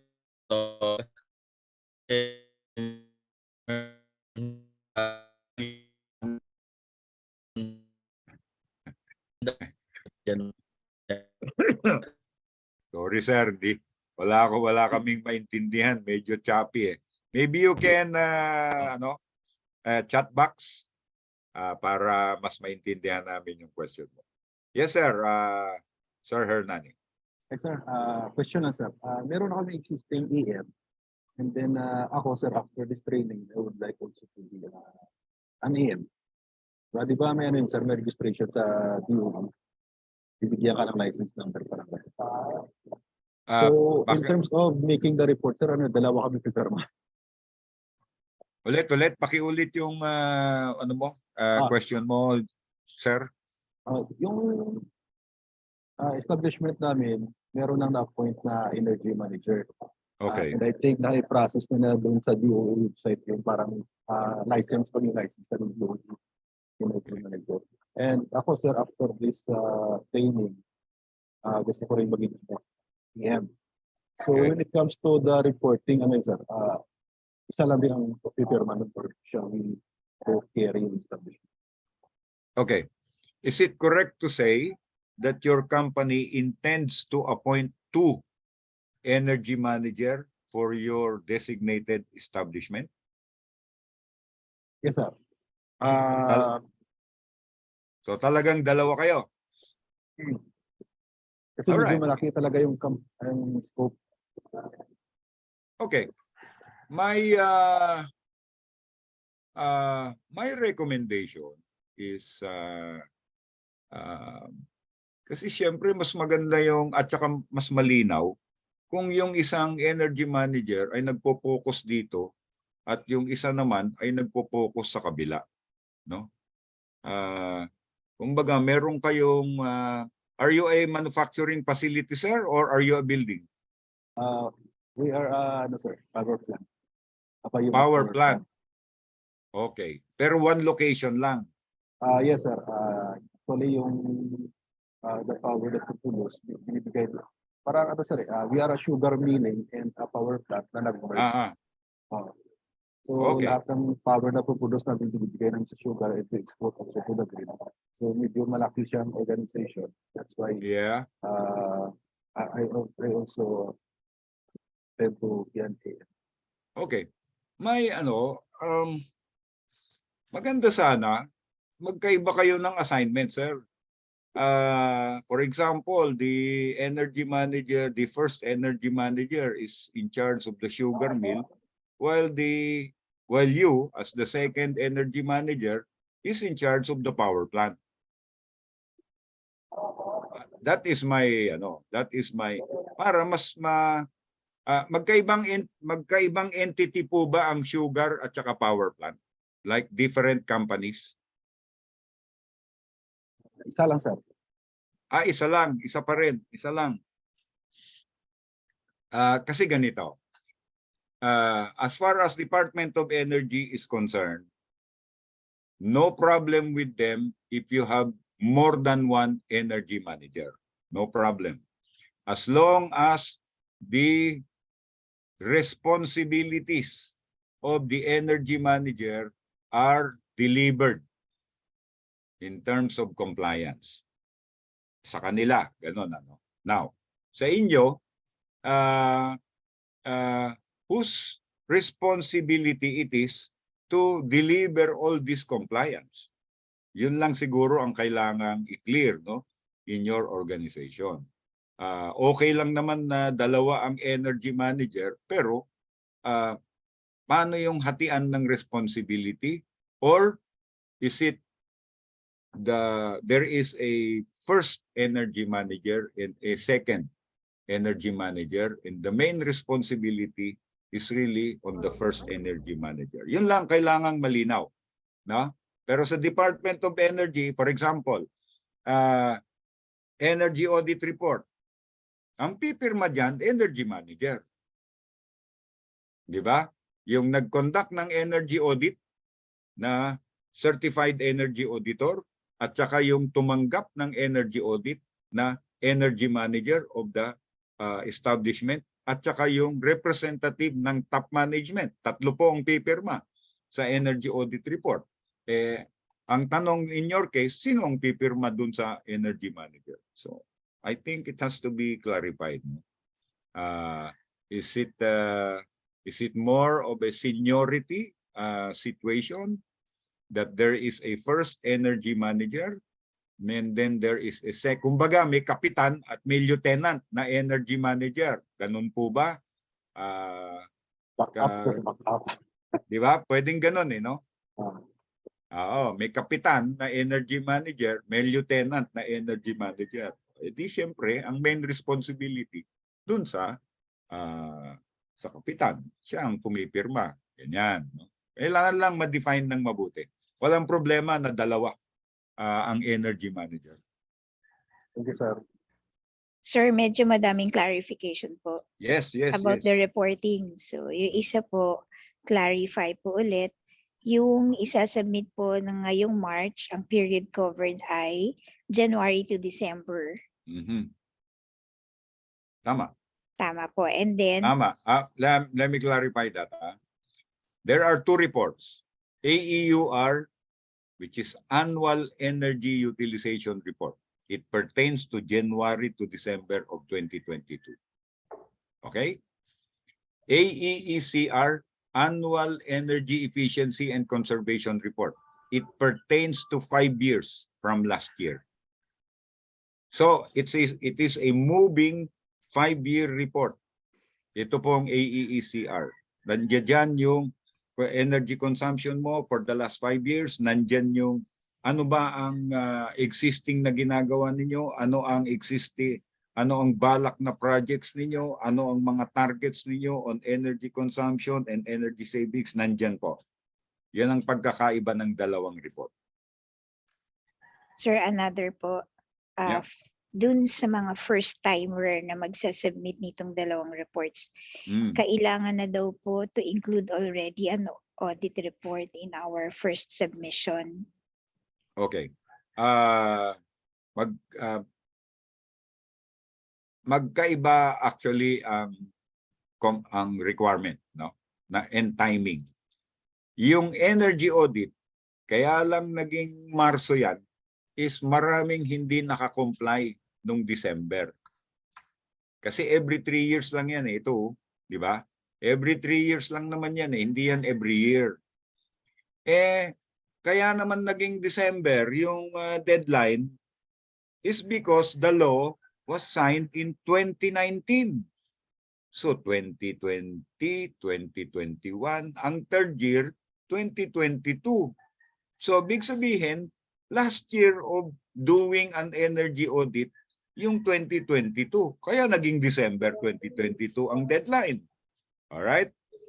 Naging Marso lang yan kasi maraming hindi nakakomply noong December 2022 and therefore, sige, gawin nating Marso yung second deadline ng conducting an energy audit. But every 3 years lang po yan.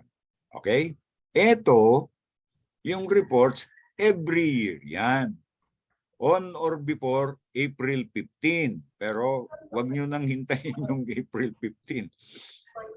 Pertaining to last year naman yan eh. As early as January, you have the energy consumption. Submit nyo na kagad itong dalawang report na to. Sir, another question po. Yung energy audit daw po ba, shall it be done by internal or external auditor? Okay. Dalawa lang po ang pwede sa ngayon, no? According to the guideline of Department of Energy. Dalawa lang po ang pwedeng mag-conduct. One, a certified energy auditor, certified by the Department of Energy. All right? The second one is an energy service company accredited or registered by the Department of Energy. So yan po, dalawa. Yan lang po ang pwedeng mag-conduct ng energy audit sa ngayon. Now, marami pong mga nilalakad kami dyan na dapat madagdagan pa. Now, question. Meron nang within your company, may nag-training na ng certified energy auditor. Nag-apply na sa Department of Energy. Nabigyan na ng certificate as certified energy auditor within your company. Ang tawag po dyan ay internal certified energy auditor. Pwede rin po yon. Okay? It doesn't have to be external. Kasi marami ng marami nang naging graduate ang SEA, marami na rin naging certified energy auditor. If you have one within your company, ang tawag po doon, internal energy auditor. Pwede po yun. Kasi certified na siya eh. Pwede na siyang mag-conduct. Now, ano lang po, careful lang po, sa audit principles, you cannot audit your own.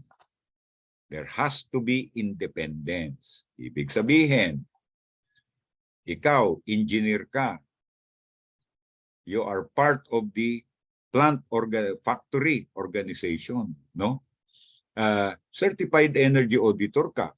But you cannot audit this organization where you are kasama in terms of in terms of plant organization. You can probably audit another factory within the enterprise. Yan, pwede yan. Okay?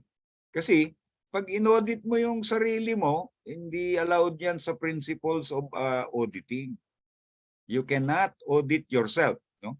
Yan po. Any kind of audit, hindi pwede yan. Internal audit, energy audit, third-party audit, lahat po.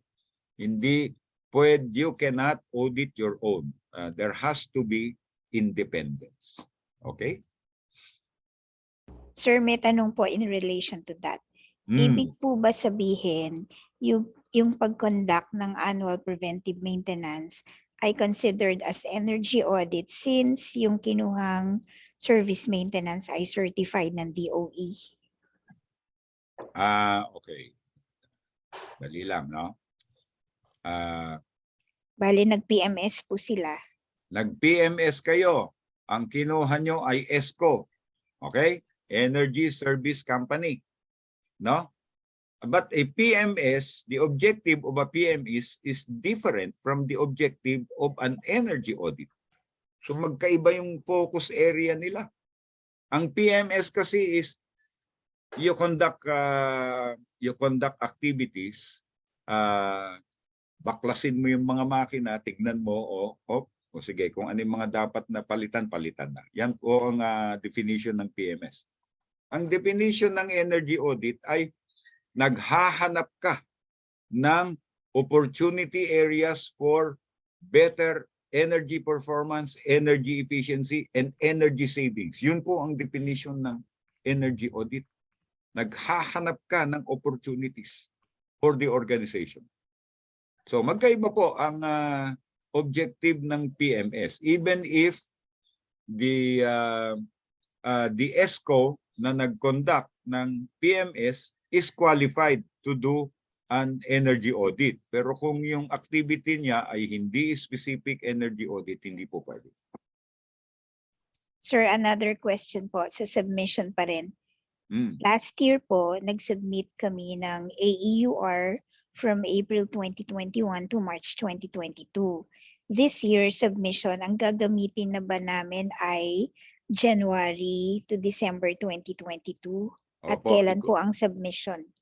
I-correct nyo na. Gawin nyo ng calendar. January to December 2022. Submission is first quarter of 2023. Deadline, April 15. Pero ngayon po, submit nyo na ngayon. Kasi you have the data na eh. So, pwede nyo nang ma-submit ngayon. Sir, sa submission pa rin, for first-timers to submit AEUR and AEECR, do we need to include already an energy audit report in our first submission for calendar year 2022? As I said, the energy audit final report is not related to the submission of the AEUR and AEECR. Okay?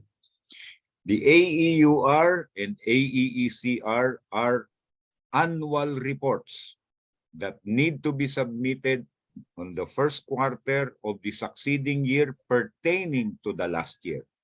So ngayon, first quarter ng 2023, ang sasubmit ninyo ay AEUR and AEECR pertaining to 2022. Every year po yan. Okay? Yung energy audit, kailangan nyo na ring mag-submit. Pero wala pong pakialam yung AEUR sa energy audit. Magkaibong requirement po yan. Kailangan nyo na ring mag-submit ng energy audit kasi tapos na ang deadline. Kailangan na pong habulin yung deadline. No? But after you submit the energy audit, ang susunod po niyan, 3 years na. Ito, every 3 years lang po ang energy audit. While ito ay every year, every first quarter of the following year pertaining to last year. Ito po yun, no? Every year yan. Ito, every every 3 years lang po ang energy audit. Kaya lang po nagkasabay na yung mga deadlines, kaya deadline na rin po ng energy audit report. Pero every 3 years lang po yan. Any more question po? Sino pang medyo nakakalito po yung submissions? Feel free to ask questions. Kung wala na po, wala na sir so far. Ay, may Wala na. humabol po. May Sige. humabol po. Are we required to conduct energy audit level 1 and level 2? Okay. Sa ngayon, ang requirement ng Department of Energy ay level 1 only. For all, for DE1 and DE2, level 1 lang. Ano ibig sabihin ng level 1? Ang term namin diyan, pass-through. No? Pass-through. Titignan ng auditor lahat ng makina, processes, energy consumption, ganyan, titignan niya. At maghahanap siya ng based on your existing data collection, i-analyze niya ano ang opportunities for energy saving. Okay? No measurement. Pag level 2 kasi, meron ng measurement na kinokontak yan. Mas matagal na po ang energy audit pag level 2 na. Kasi yung auditor mismo, magko-conduct na siya ng measurement. At hindi lang po isang araw yan. Usually, minimum 3 days. Sometimes, 5 days ang required na measurement. Kasi meron ng verification na kailangan gawin. Yun po ang pagkakaiba ng level 1 and level 2. Kaya ngayon, level 1, pass-through lang po yan. Some auditors do it in 2 days. Some auditors do it in 3 days. Depende po yan sa size of your organization. Sir, sa submission pa rin po ng AEUR, per calendar year po ba yung submission o compressed 5 years into one AEUR report? Okay, let me clarify.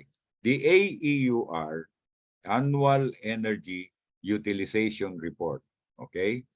This report pertains to the calendar year, last year.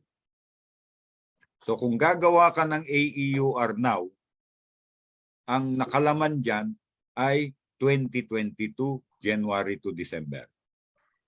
AEUR, okay? Now, kaya may dalawang report. Itong isang report na to, AEECR, Annual Energy Efficiency and Conservation. This pertains to your monitoring 5 years, moving 5 years. So kung magre-report ka this time, 2022, 2021, 2020, 2019, 2018, ang kasama dyan sa AEECR. Okay? Moving 5 years ang nilalaman yan. Kasi gustong makita ng Department of Energy yung pinanggagalingan ninyo in the last 5 years at every year ano yung mga nagiging pagbabago and improvement. Okay?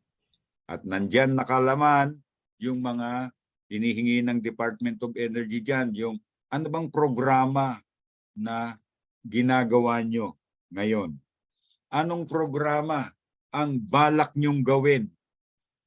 So, yan po yung mga nilalagay dyan, yung hinihingi sa AEECR. So, magkaibang report yan, ha? Dalawang report yan. Isa, pertaining to last year, energy consumption. Okay? Isa, pertaining to the last 5 years, including last year, on your overall energy consumption and programs on how to improve energy efficiency and energy consumption. Okay? Kaya po dalawang report yan. Hindi ano yan, magkaibang report po yan, pero submitted every year. Every first quarter of the succeeding year. Dalawang report po palagi yan. Okay, any more questions po? So far, sir, wala na. Time Okay, check no. lang po. Ay, sir, may humabol. Sige. Sir, what if the company does not have a monitoring of its fleet's fuel consumption? Paano po kaya ito ma-reflect sa AEECR? Can we just put no data available?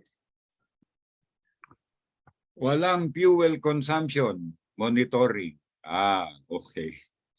Kuya, ilalagay mo no data available. Pero dun sa AEECR, ilalagay mo yung programa kung paano nyo i-monitor yan. Kasi clearly, it is a gap, no? It is something that you need to do, no?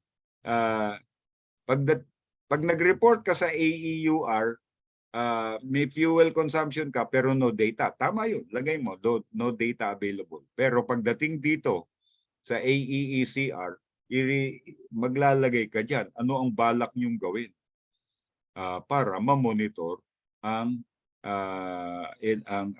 fuel consumption. Okay? Kaya dalawang report yan eh. Magkaiba ang intention ng AEUR at saka AEECR. Alright? May habol question pa po ba?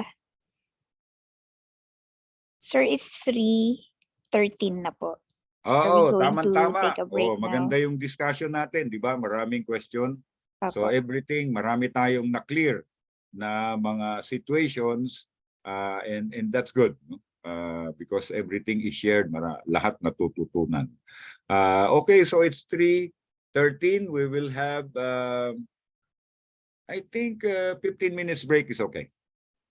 Alright po. So So everyone, time check, 3:13 po.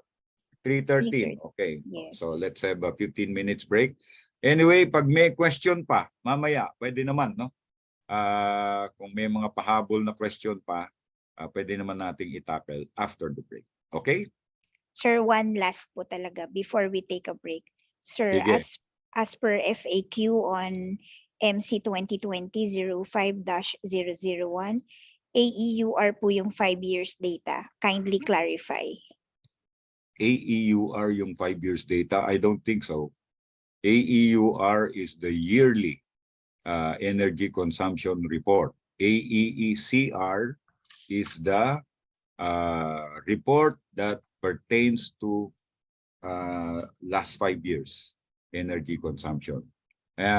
Kasi dito, no, that's why it's called Annual Energy Efficiency and Conservation Report.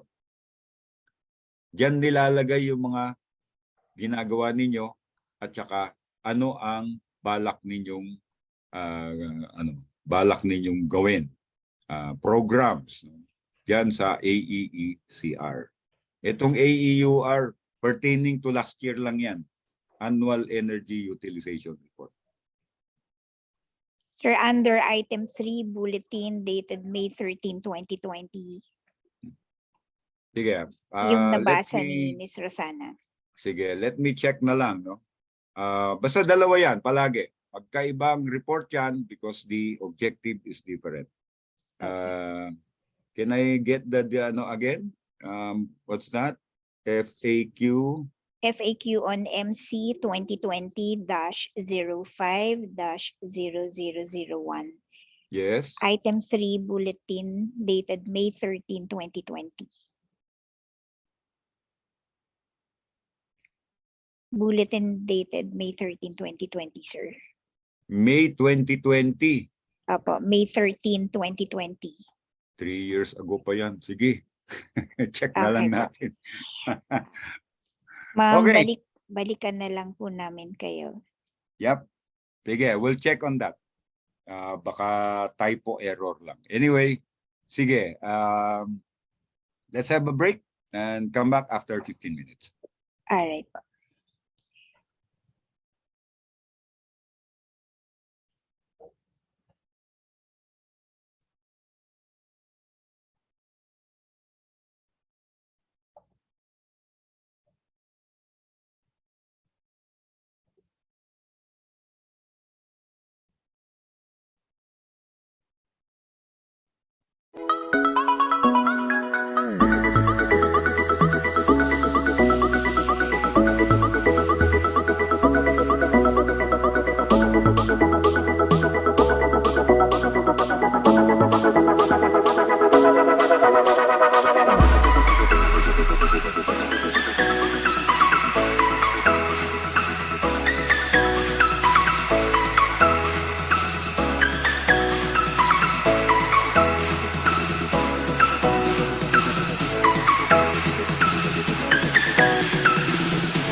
Good afternoon.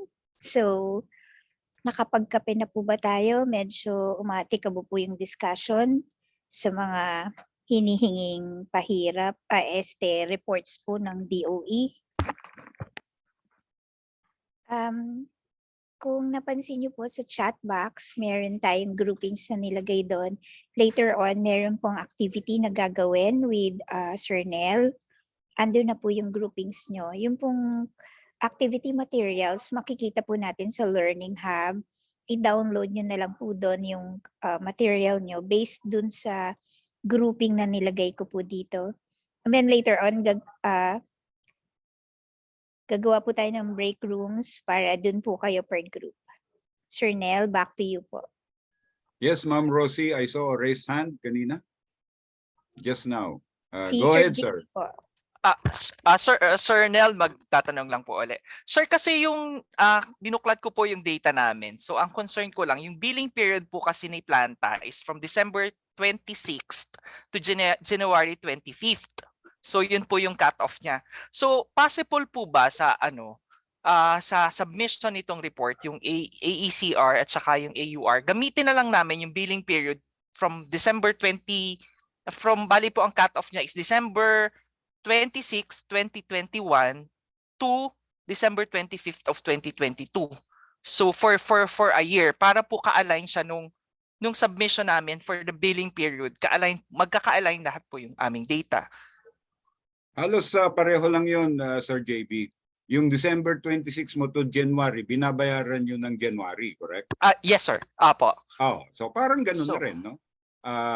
Parang for the month of January, yung binayaran mo, ito ang energy consumption mo for the month of January. Yes, sir. Medyo may konting alignment lang na December 26. Walang problema. Yun na yung gamitin ninyo para hindi na magbabago. Oo, Yes, sir. pwede. Kasi nahirapan po kami mag-chop off kung hindi January na. 1. Yes, sir. Apo. Nice. Pag clarify ng DOE, i-clarify ninyo. Yes, sir. Basta, Apo. yun ang monthly energy consumption ninyo and for 1 year. Yun ang Yes, sir. i-report nyo Apo. sa Department of Energy. Pwede Ayan. yun. Walang Apo. problema. Thank you, Sir Nel. Sige. Any other?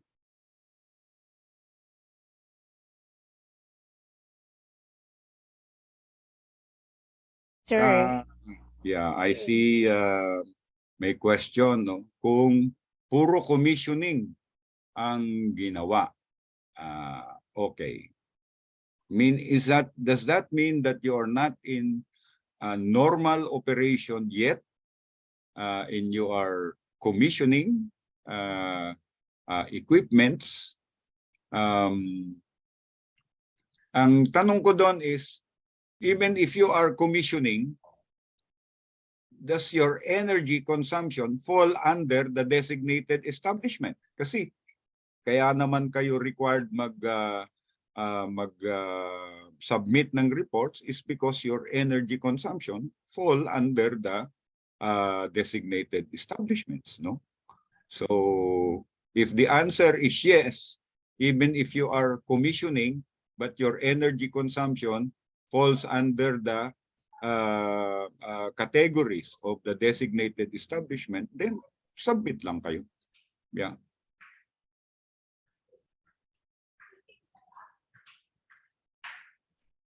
Okay. Meron pa ba? wala na po, sir. Wala Wala pang na. humahabol. Yes, sir. Okay. Anyway, anytime naman kung meron pang mga additional questions, no? Walang problema.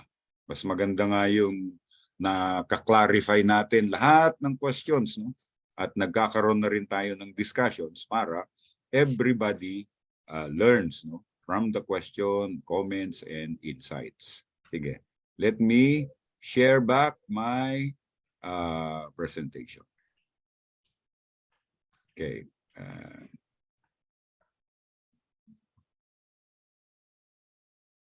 Okay, so dito wala na ha. Anyway, pag meron pa, pwede naman tayong ulit. All right. So, let's go to planning.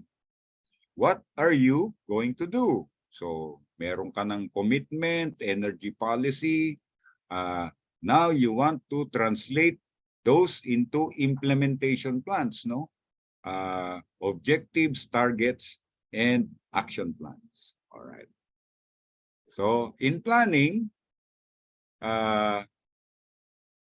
altang ko lang tong ano ko, into laser pointer, yan.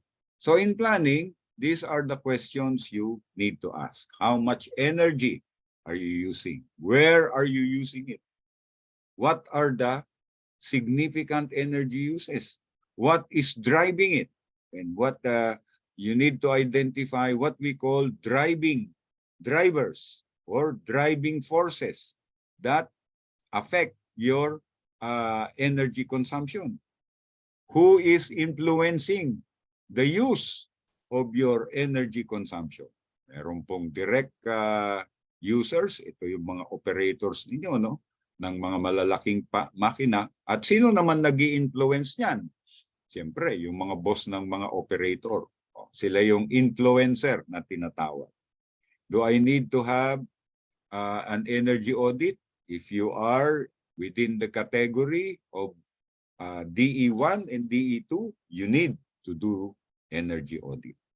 System optimization is what we do to maximize your energy efficiency. No? When we talk of system, these are energy systems, electricity system. If you have compressed air system. If you have HVAC and the refrigeration system. Pumps, if you have a lot of pumps, pump system.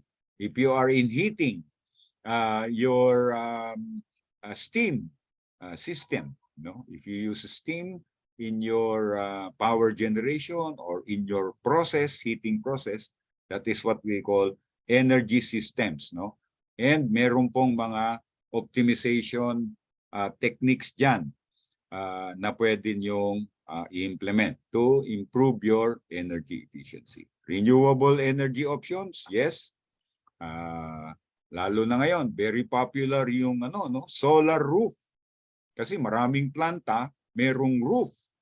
Malalaki yung areas for roof and marami na pong nag-implement ng solar roof system as a renewable energy option.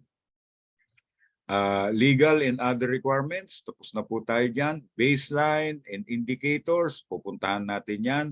And now you are ready to set your objectives, targets, and action plans. Okay. This is the energy review process given to us by UNIDO. No? This is part of the practical guide in implementing energy management system. So you will see that there are 8. No? ER means energy review. So you have 1, 2, 3, 4, 5, 6, 7, 8. Ang endpoint niyan is identifying your action plans, your opportunities for improving your energy consumption and energy efficiency. So let's start with number 1, no? Your collection, your energy bill and submeter data. Yan, diyan po nag-uumpisa yan, no? So this is the recommended matrix pag nag-collect po kayo ng data. No? So yung month and year dito, what is the electricity consumption pertaining to the month and year?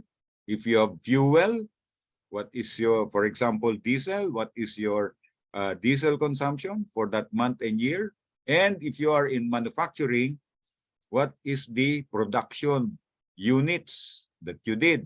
Is it in cases, in metric tons, in kilos, or number of pieces of production? Ganyan, no? And using this now information, you can already compute for the specific energy consumption. Yung tinatawag pong SEC is the ratio of energy to your production unit. For example, kilowatt hour per metric ton of production. Yan. Yan po yung tinatawag na example, no? SEC, specific energy consumption. 3 years data is preferred, minimum 1 year data para po magkaroon tayo ng magandang analysis of your energy consumption.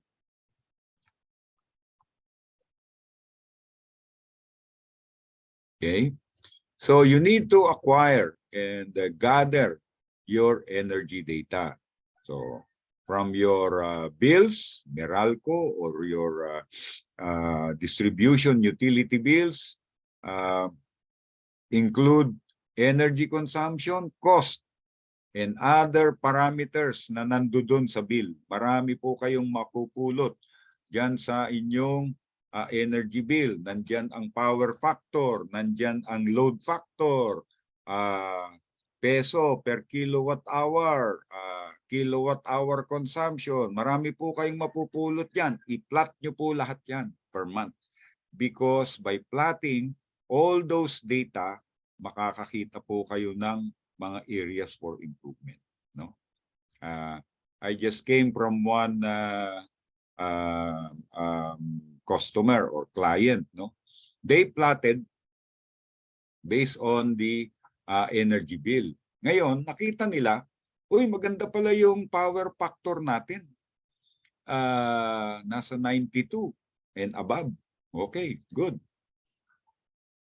Then they were able to discover na meron palang incentive for a high power factor, no? Kasi not all locations have that, no? By having a 92.5 power factor, they were able to get an incentive or reduction in their bill for I think 15,000 pesos, no? Uy. So, doon lang nila na-discover by plotting all this data from the energy bill. So nakita nila, uy, meron palang incentive tayo. Parang first time nilang na-discover. Excuse me. What does it mean? It's good to be able to maintain a very high power factor. Because the higher the power factor, mas makakakuha kayo ng incentive from your distribution utility. All right. Another data that you can have from your energy bill is load factor. Doon mo makikita kung ilang percent ang load factor mo, and it will give you it will indicate to you how to improve the load factor. Kasi kung mababa ang load factor mo, ang ibig sabihin, most of your activities are during the day, and yung average na load mo in kilowatt, pag mababa, kunyari nasa mga 30% lang.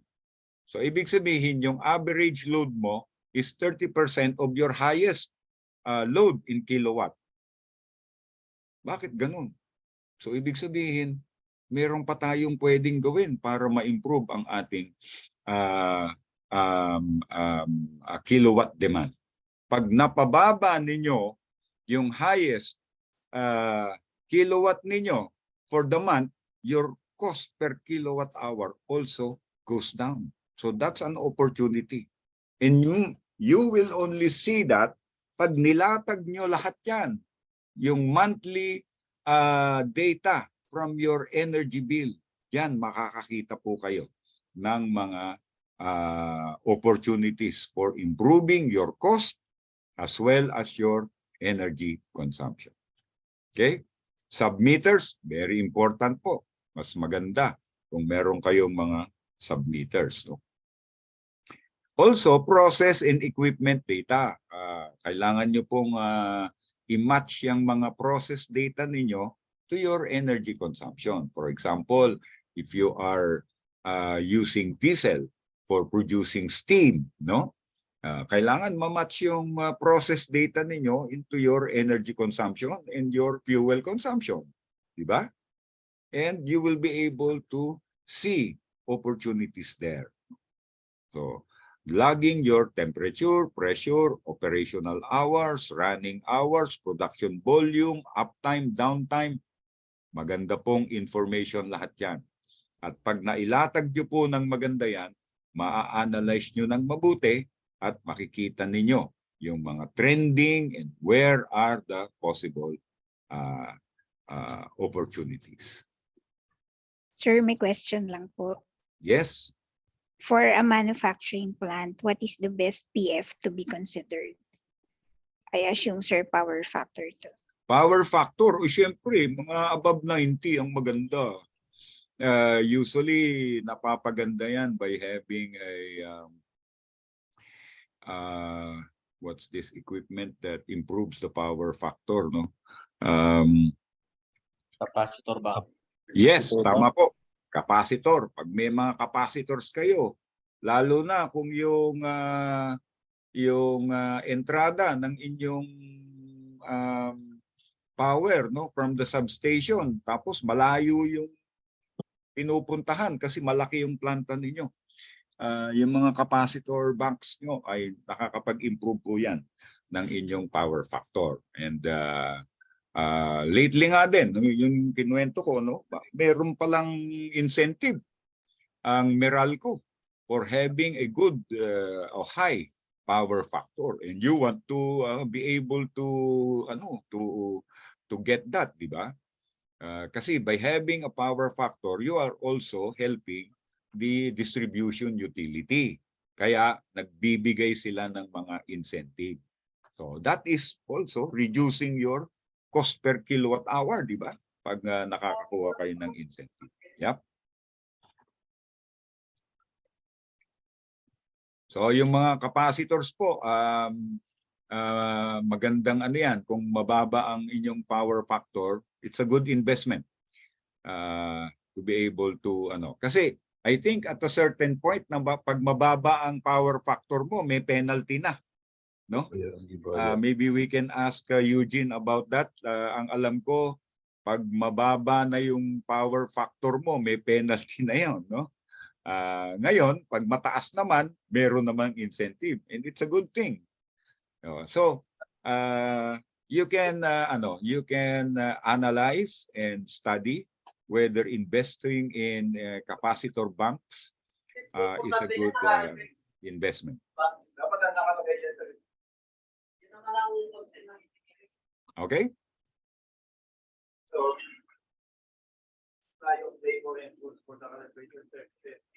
All right. So let's go back to energy metrics. So the purpose is you have objective support for decision making, no? Kasi numbers ang ina-analyze ninyo, no? Pag numbers po ang ina-analyze ninyo ay very objective yan, hindi po subjective, no? Wala pong opinion kasi numbers ang tinitingnan ninyo. You need to know how much energy you're using, what is the performance, is it improving or not? You need to know if you are meeting your targets or are you able to verify savings, no? Kasi by using metrics, mabe-verify mo. Ito ang pinanggalingan mo, ito na kayo ngayon, therefore meron kang energy savings. And you are able to establish the baseline, baseload, and performance indicator. Yan, okay. Yan, let's discuss this. What is your understanding? What is a baseline? So let's have a raise hand or chat box. Ano ba yung tinatawag na baseline sa energy management? Kumbaga sa baseball, may tinatawag na baseline, di ba? Sa volleyball, basketball, meron ding tinatawag na baseline. Sa mga sports, may baseline, ano? Ano po ba yung baseline sa energy management? So pwedeng raise hand, pwedeng chat box. Mas maganda yung raise hand. Marinig naman namin yung inyong mga boses.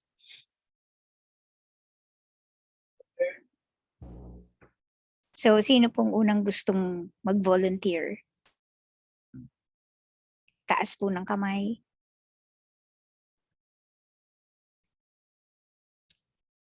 Any volunteers po? Kanina ang daming question. Ngayon si sir naman po yung magtatanong. Hello sir, good afternoon. Good Yes. afternoon po. Yan, Julivic pa.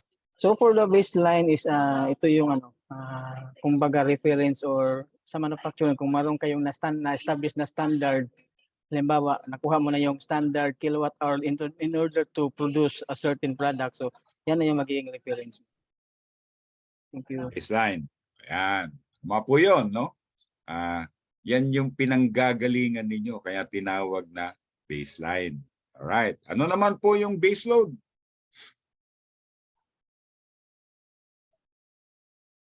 Sir, ano po ang base load nyo? It's important to be able to define, no, itong Yeah. mga terms na to para when you set up your energy management ay malinaw po itong mga i-establish nyo na mga to. Baseline, baseload. Ano naman po yung baseload? What is Yes, your sir. understanding of the baseload? For the base load naman, halimbawa sa electricity, yan yung mga electrical consumption na mga loads na kahit na may operation o wala, nandyan pa rin siya. Like offices, air conditionings, mga blowers or mga critical equipment. So wala siyang production output pero mayroon kang ginagamit na kuryente. Tama po yun. No? Kung nasa manufacturing ka,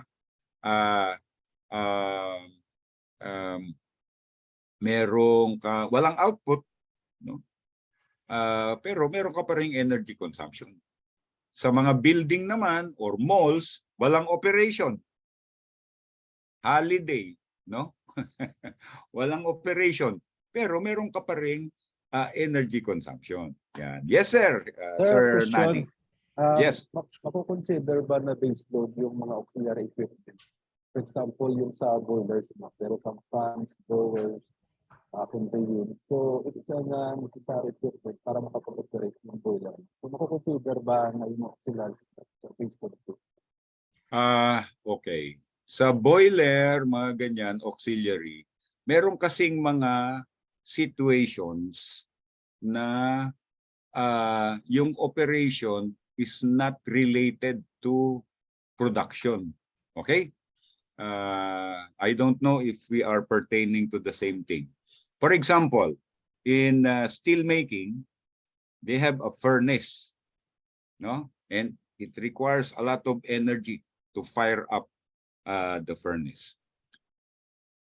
During situations that they have to shut down their production, they keep the furnace going. Why? Because it entails a lot more energy to fire it up, then cool it down and fire it up again.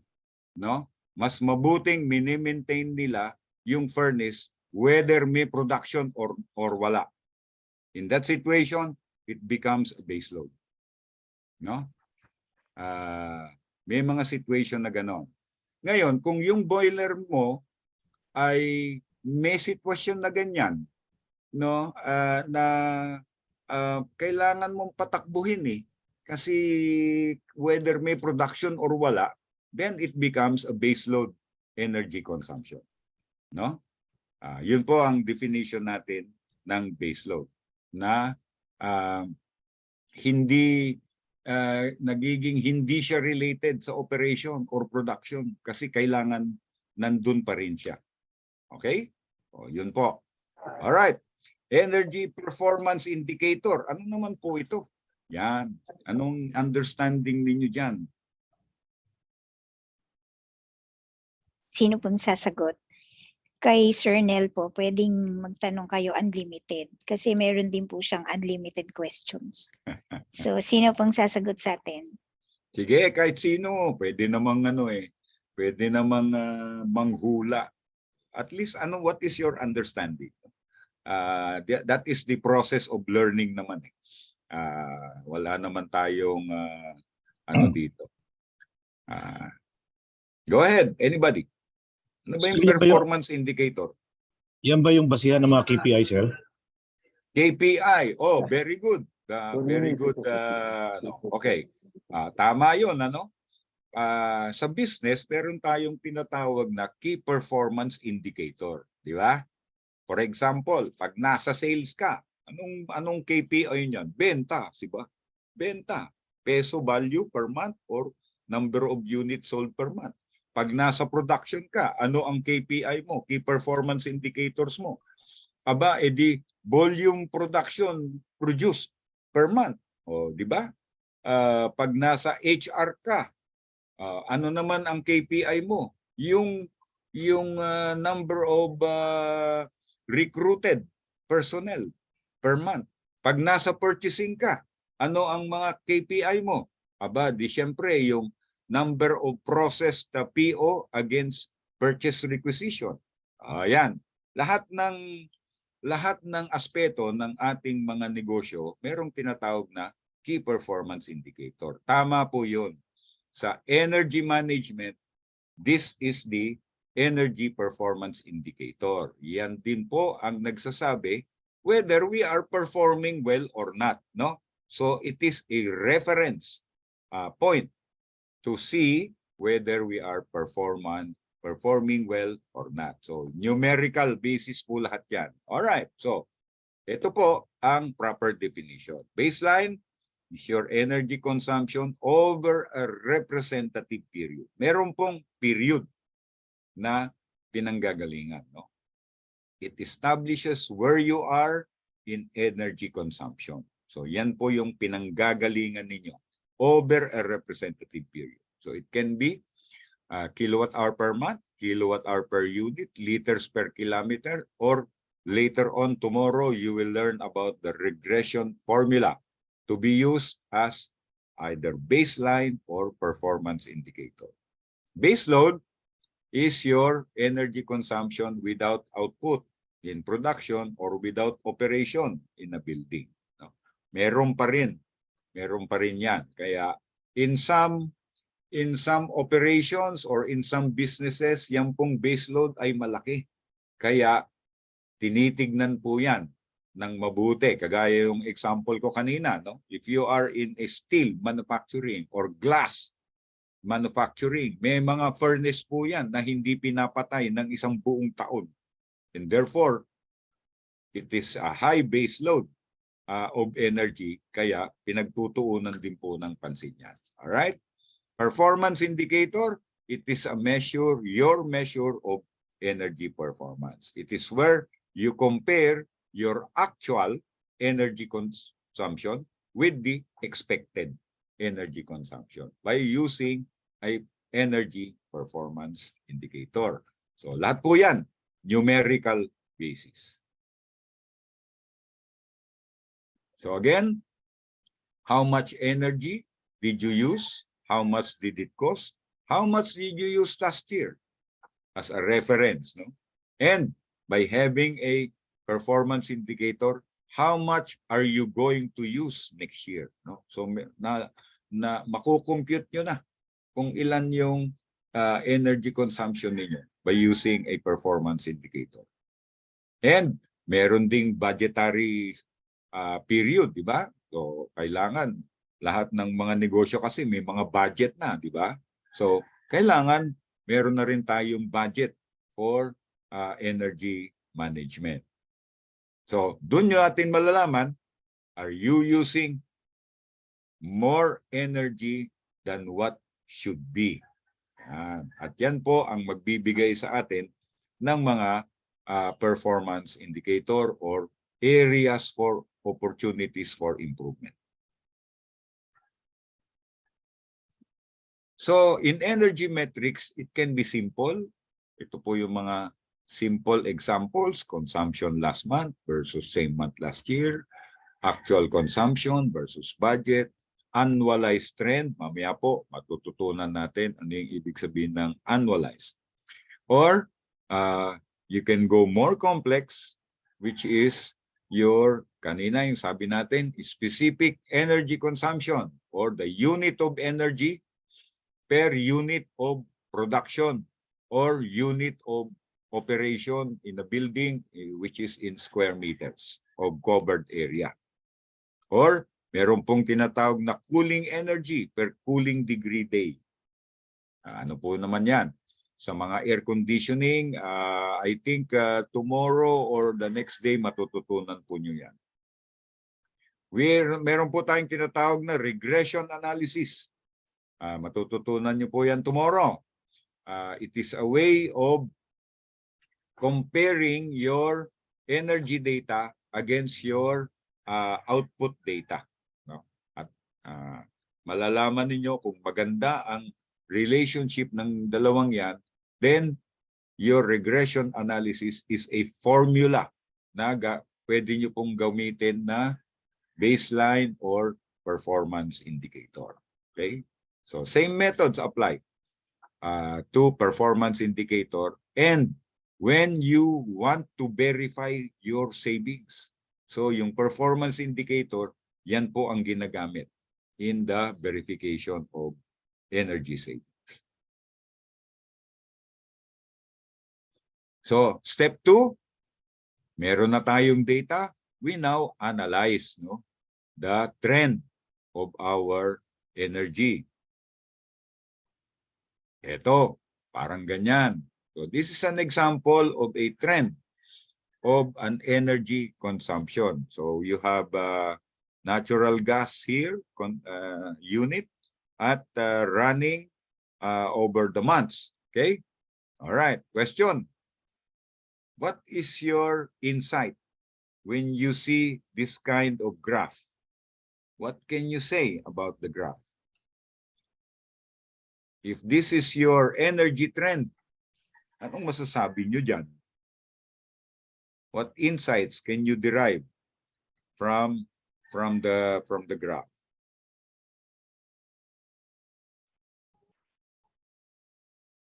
Taas kamay po kung sinong gustong sumagot. Yeah, anybody?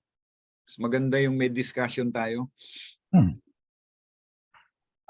Sir, parang hindi siya consistent. Okay. Why do you say it is not consistent?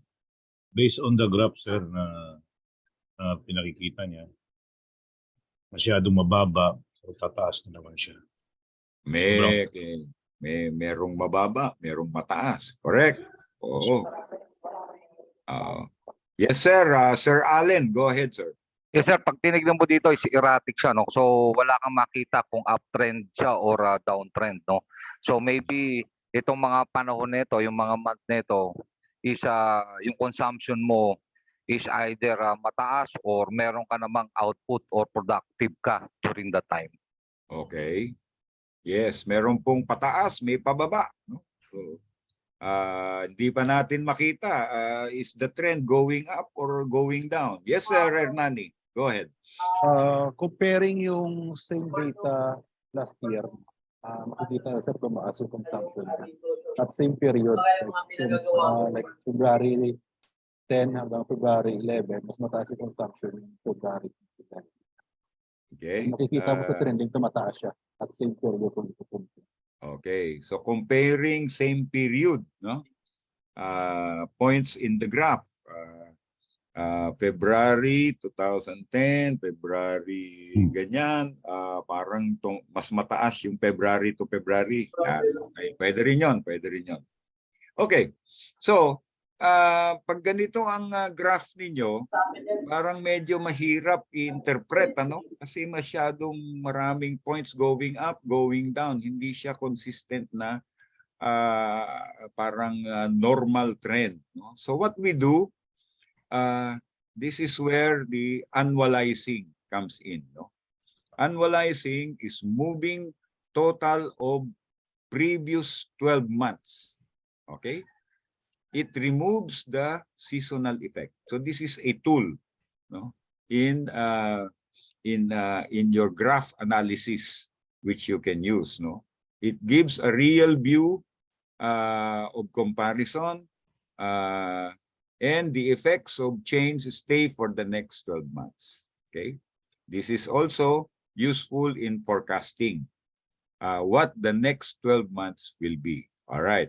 So yung etong itsura na natural or simple graph, pag inannualize mo, magiging ganyan.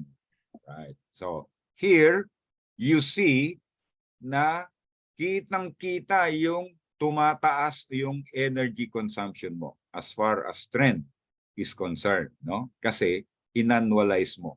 Tinanggal niya yung mga seasonal and cyclical effects.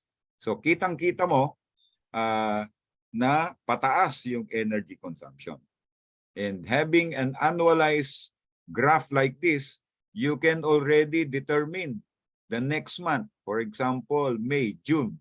So yung June 2011, pwede mo nang i-predict somewhere here, di ba? About maybe 235,000 units. No?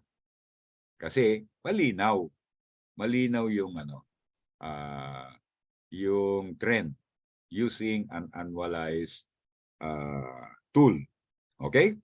So annualizing is one of the tools that we will practice later. Okay.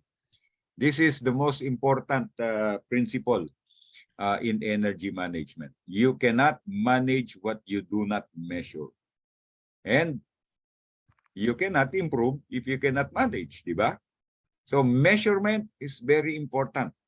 And the more measurement meters that you have, the better for your energy management. So kasi you also need to compare your actual versus expected energy use. No? So measurement, very important in energy management. Okay. So ang step 3 natin is identifying your identify and quantify your significant energy use areas. No? Okay. So when we talk about significant energy use, which systems? Sabi natin, no? Energy systems are like your electricity system, your compressed air system, your steam and boiler systems, your pump system. Ganon. These are energy systems, no? That comprise your it can be your production. It can be your production line 1, production line 2. That can be an energy system. Pwede mong i-segregate. So that can be a significant energy use area. No? So significant energy use is either an equipment, a process, an area, no? A building or a floor, parang ganon, no? Na you can segregate from the others, and talaga namang pag inanalyze mo, ito yung mga significant energy use areas. So again, no? It can be an equipment. It can be a process, a whole process, no? It can be an area. It can be a building or a floor. So yan yung significant energy use. So you can analyze it by system, by energy system. So use your submeters. If you have a lot of motors, you can do a motor list. If you don't have enough meters, you can do calculation. All right. Then it is also important who are the influencing your significant energy use areas. Do they need training? So take a look at your organization. Sino-sino yung direct na humahawak ng inyong mga significant energy use, and who are the influencers. They need to be on board your energy management system. Now, drivers. Ito yung sinasabi natin. What are the driving factors that influence your energy consumption? What is driving its use? What are the variables that influence your energy consumption? Are they activities? Are they weather? Can you use regression analysis in this in analyzing your drivers? So this is the whole concept of significant energy use. Okay, so which systems? Is it a single large energy user in your organization? If yes, how much energy does it use?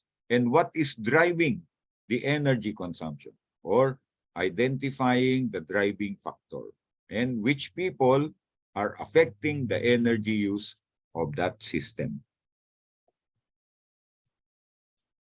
So how to quantify your energy use? If you have submetering, maganda. That is the best situation. Automatic logging or manual, basta meron kang data. No? Just make sure that your meters are accurate.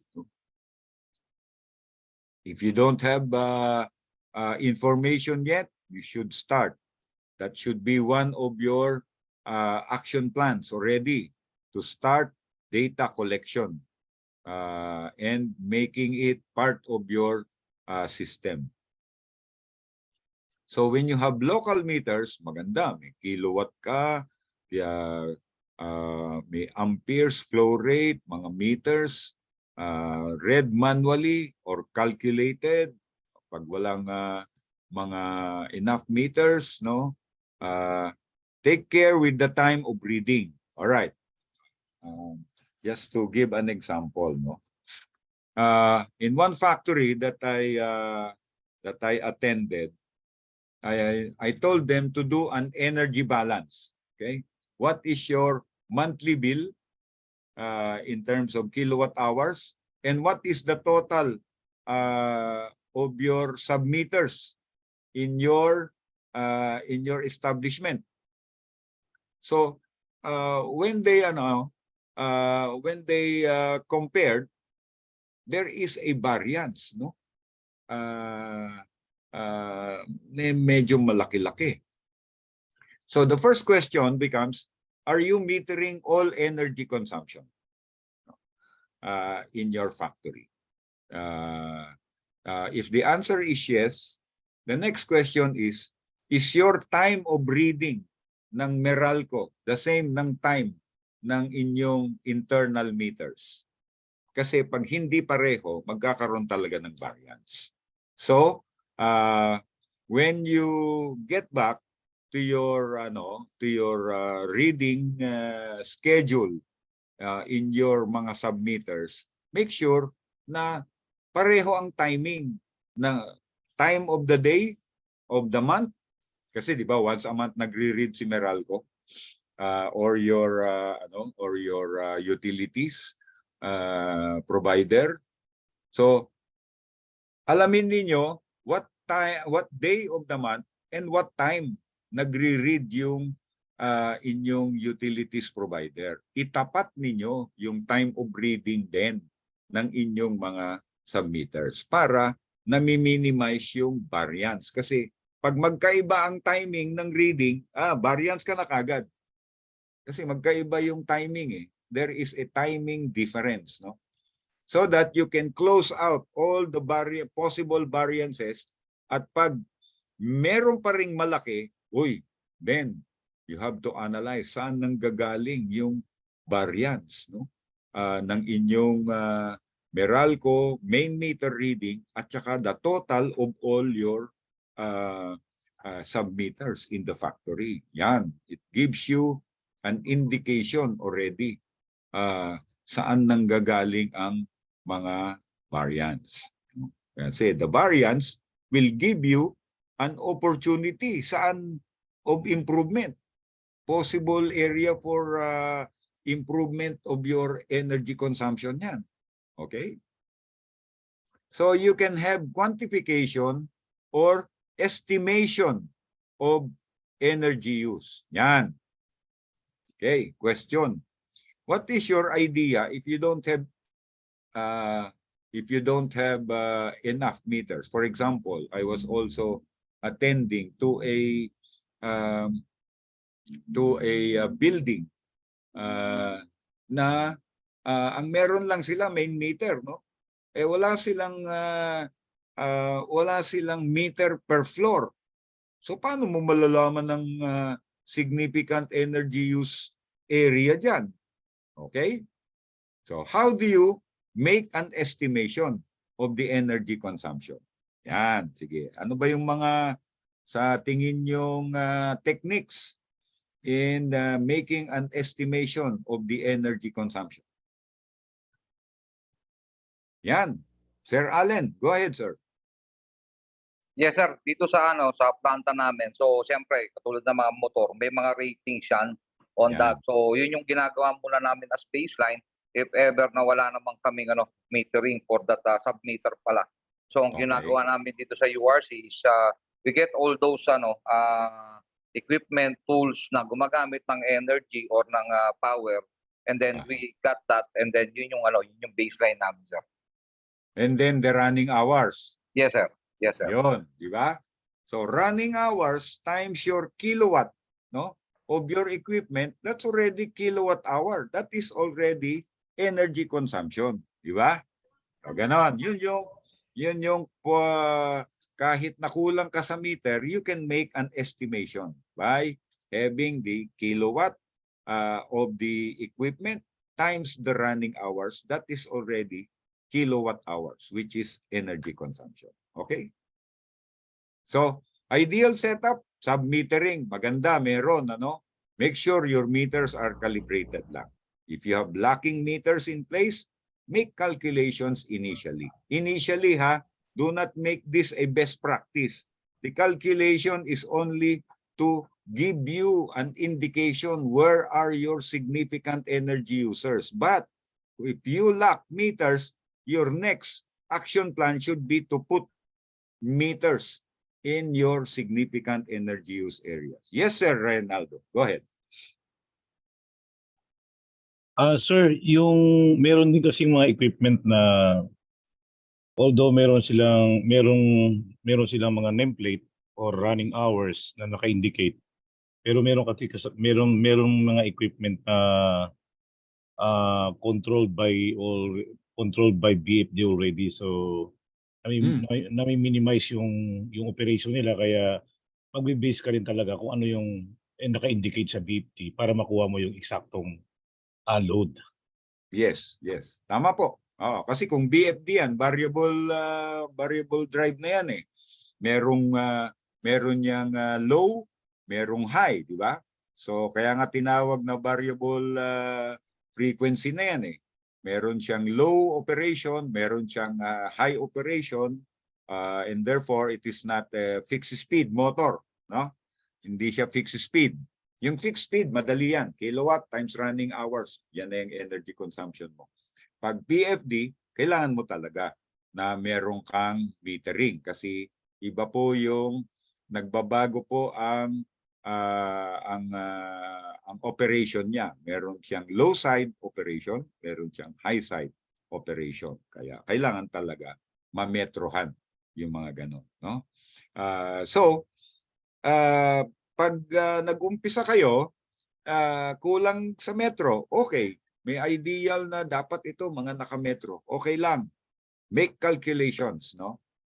Initially, so that you can establish your significant energy use areas, equipment, process, locations, no? Para you can analyze them better and focus on whatever action plans that can be done, no? But do not make the calculation as a best practice. The calculations will only you do it initially para lang ma-establish nyo. But your next action plan is to recommend, kailangan natin maglagay ng metro dito. Mura lang naman po ang mga sub-meter, no? As of the last count, parang mga 3,000 or below lang, or hindi po aabot ng ano yan. Hindi po ganun kamahal. Kaya madali lang naman pong magpa-approve ng mga maglagay ng mga sub-meter. Lalo na kung significant energy use yung memetrohan mo. Kailangan po makuha nyo ng more accurate ang energy consumption. Okay? Yan. Parang ganito. You need to establish your SEUs in a pie chart like this, no? So dito, this is an example of having an energy balance already. Saan ba napupunta ang inyong electricity consumption? All right. So, looking at this pie chart, what are the significant energy use areas? Yan.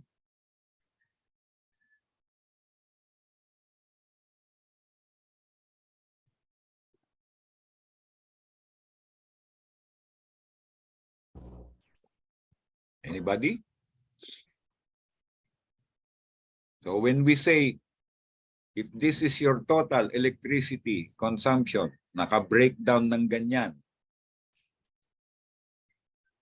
which areas ang matatawag mo na significant energy use areas according to this pie chart? Sabi sir ni Sir Marcel, refrigeration plant and air compressor. Okay. Sabi Yes. sir ni Sir Emiliano, same thing, tsaka production line 5. Okay. Any other answer? Utilities and facilities, sir. Utilities and facilities. Nasaan yun? Nilamp niya siguro, sir. Okay. Sige. Any Sir other Allen. answer? Production line 5, Mm-hmm. production line 2, Mm-hmm. refrigeration, air compressor. Mm-hmm. Halos lahat po ng sagot, refrigeration, air compressor, and production line 5. Sir Allen po is raising his hand. Go ahead, Sir Allen. Yes, sir.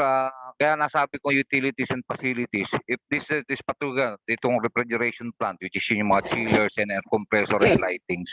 So pag tinignan mo, it comprising na almost 50%. Ano? So siyempre, ito yung gumagawa. And then yung production naman kasi is just only giving or sabihin natin ito yung customer niya. Pero yung consumption talaga is more on the utilities and facilities, sir. Kasi tama yun. No? Sabi ni Sir Allen, usually in a factory, when you say utilities department, yan yung nagbibigay ng refrigeration, yan ang nagbibigay ng air compressor. Parang ganon. Ano? So, tama yun. Okay, so, if you take a look at the pie chart, nakikita mo kagad, no? Refrigeration plant, 25%. Air compressor, 25%. 50% na kagad yun ng total, di ba? If you add production line 5, 20%, 70% na kagad yun ng total. Tatlong area pa lang. Alright? You can add production line 2, 13%. It becomes 83%. Apat na area lang. And 83% of the total consumption na. So it's up to you. You can have the first three, or you can add production line 2 as a focus area, significant energy use areas. All right? So, ganun po, no? Identifying the significant energy use by first ranking them like this. You can rank them according to kilowatt, or you can rank them according to energy consumption per month.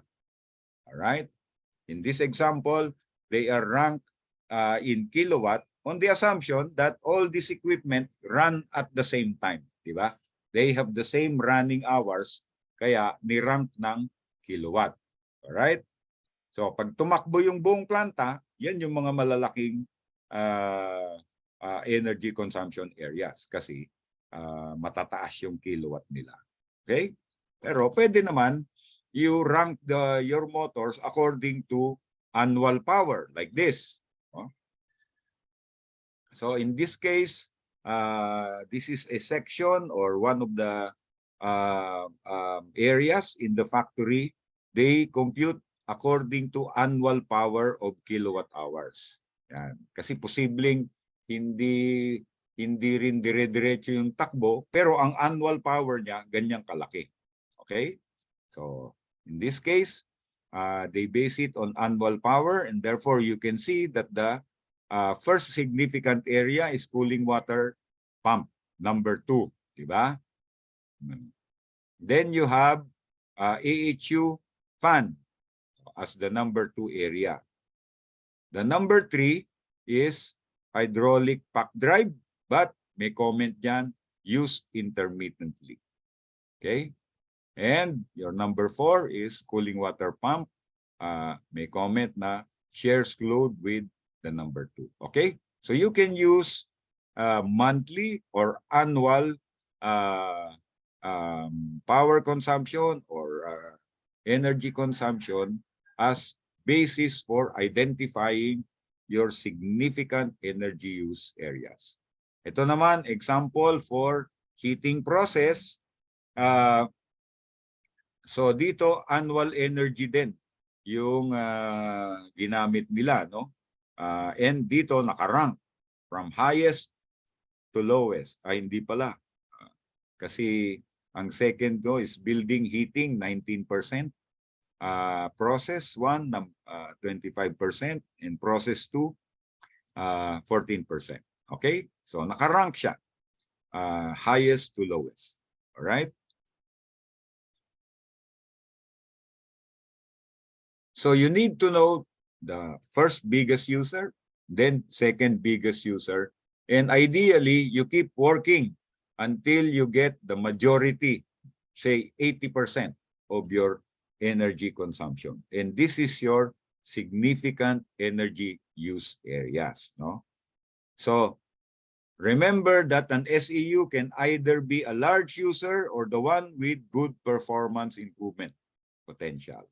And you can use the Pareto principle to prioritize your significant energy use areas. Okay. Ano ba yung Pareto principle? Anybody can share what is a Pareto principle to use in identifying your significant energy use areas?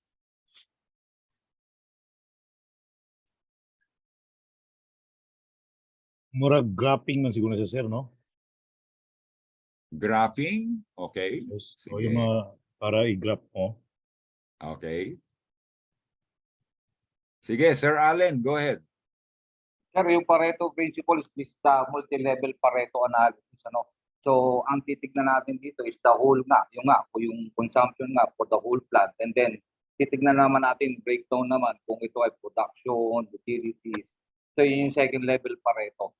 So, hanggang sa mapuntahan natin yung pinaka-huling Pareto analysis. So, i-apply natin yung 80-20 principle po, sir. Yun. Oh, 80-20 principle. Oh. So, ibig sabihin, ito yung Pareto principle.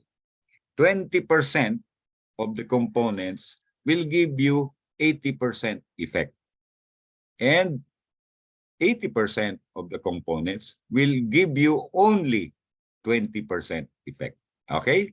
So meaning, the few components that will give you a big effect already, no? 20% lang of the components give you already 80% effect. Parang yung sample natin dito. Okay? So ito, tatlo lang. Refrigeration plant, air compressor, production line. 70% na kagad yan. Tatlong item pa lang of the total will already give you 70%. So the 80% rule, no? Ano lang yon, reference. Ang importante is for you to identify the few that will contribute already to the big energy consumption, the biggest effect, no? So in this example, you can identify as SEU, refrigeration plant, air compressor, production line, 70%. Okay na yon, kontento ka na. Or you want to include production line too, para maging 83%, it's up to you. Okay? So ganun lang po, no? Identify the few that will give the biggest effect in energy consumption. Why is that important? Kasi pag nakapag-improve ka ng energy consumption, nakabawas ka dito sa mga top 2, top 3 na malalaki, malaki kaagad ang epekto doon sa total energy consumption po. Okay?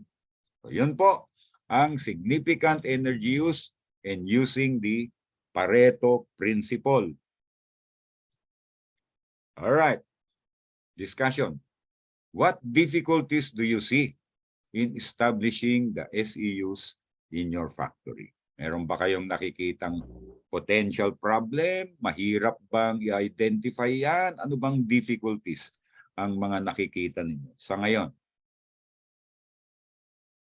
Sige, discussion. Raise hand or chat box.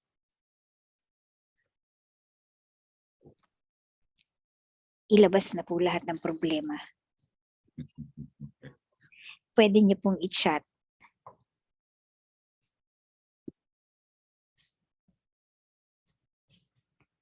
Sabi sir ni Mr. Polmano, the usage of tenants.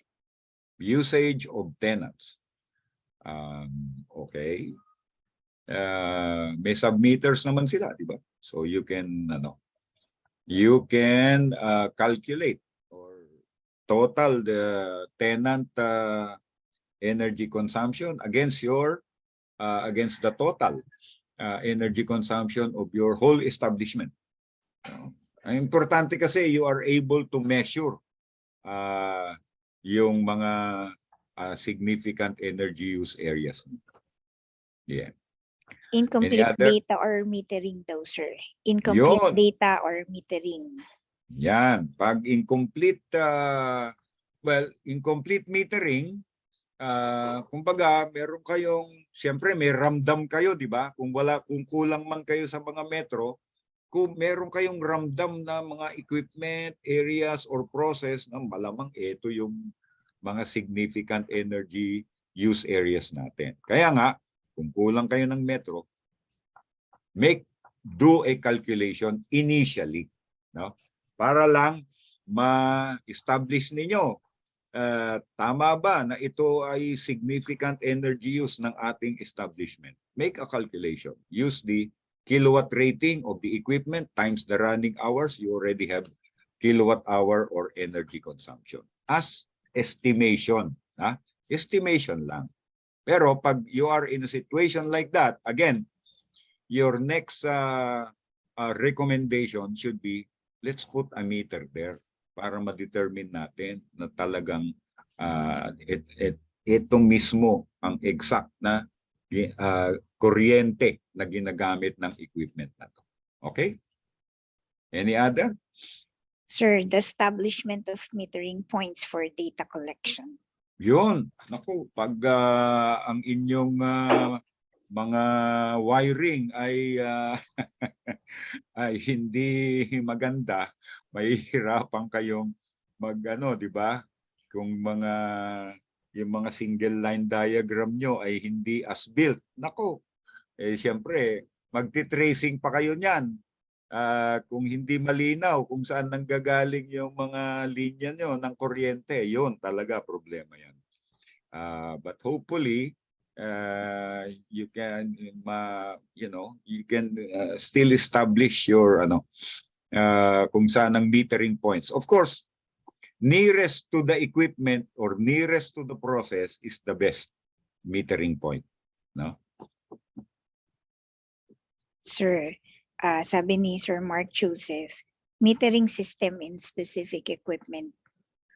Yan. Oo, kailangan yun na nga, when you start establishing your significant energy use, kahit papano, because you have experience in your process and in your establishment, kahit papano meron kayong ramdam na malamang ito ang significant energy use area. Malamang ito ang significant energy use equipment process, di ba? So, you can validate that by making calculations. Kung kulang man kayo ng metering, no? You can make calculations. Ilan bang kilowatt hours ang kinukonsume nito sa isang buwan? Ito, ilan, no? Puro estimation muna. Then compare to the whole. If it is 3 or 4 areas or equipment lang, naka 70% ka na, naka 80% ka na of the total, then they are significant energy use areas. These are the importance of establishing a significant energy use is that is where you focus your your energy management and your energy action plans, because these are where the opportunities, yung malalaking kumain ng kuryente or fuel, yan ang focus area nyo. That is the essence of identifying your significant energy use areas. Another answer, sir. No submitters on significant areas. Yun. Yun nga. Pag kulang kayo ng submitter, you have to do calculation. All right? In a building, if there is a floor na you suspect that is the significant energy use area. For example, you have a data center in one floor of your building. 24/7 ang takbo niyan, di ba? Yung data center. O malamang significant energy use area yan. So how do you calculate? Di ba? You have to make a survey. You have to make a power rating survey. O ilang ba yung ilaw na nandiyan? Ano ba yung aircon? Ano bang kilowatt ng mga yan? Then an estimation of the running hours. So you establish the area kilowatt hour consumption per month. Ganon, no? So calculation lang muna para lang verification of how much is that area or that equipment consuming compared to the whole. And therefore, it gives you a focus area. O, talagang malaki pala dito. Dito tayo mag-focus ng action planning. Sir, another answer, establishing a baseline, especially we don't have the local metering point. Yung isang answer naman, sir, uncalibrated meters. Okay. Yung mga meters ninyo, pag 5 years na hindi na-calibrate, my recommendation is to have it calibrated already. Kasi hindi natin alam, baka yung mga metro ninyo ay hindi na tama yung binibigay na reading, no? So you can have calibration as one of your action plan, but you can already use muna kung ano yung binabasa ng metrong yan, gamitin nyo na muna, and then just have it calibrated as one of your action plans, no? Isa pang answer natin, sir, chain of process. Sagot ni Ms. Rosana. And then meron isa, sir, naka-load sharing yung production 1 to production 2, which will require manual estimate rather than realistic data sana. But yes, meter has to be installed. So sinagot na ni sir yung kanyang tanong. Very important. Kasi kung dalawa yung production line mo or process line, tapos isa yung may isang metro dyan, you can only deduce, no? Kasi isa lang ang metro nila, edi kino-cover niya yung buong production line to compare with the total factory energy consumption, di ba? But if you want to analyze further which one is consuming more in terms of energy consumption, lagyan mo ng submeter yung isa, di ba? Para malaman mo na ito mas malaki ang energy consumption niya. Lalo na kung magkaiba ang mga kilowatt rating ng mga makina ng isang linya against the other, di ba? You can determine na, for example, one is old, one is new. Of course, the new, it is assumed that it is already using a more advanced technology, and therefore the kilowatt rating of the motors and equipments there are lower than the previous. You can verify that. For every running hours, itong kilowatt rating niya. And therefore, this is the kilowatt hour consumption compared to the first, di ba? So, but you can make calculations to give you a better insight of your process. Yeah.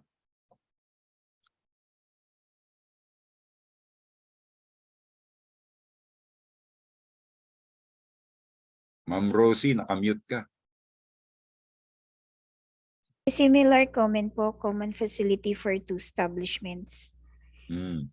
And then si Mr. Alfred Rubinos would like to ask your opinion.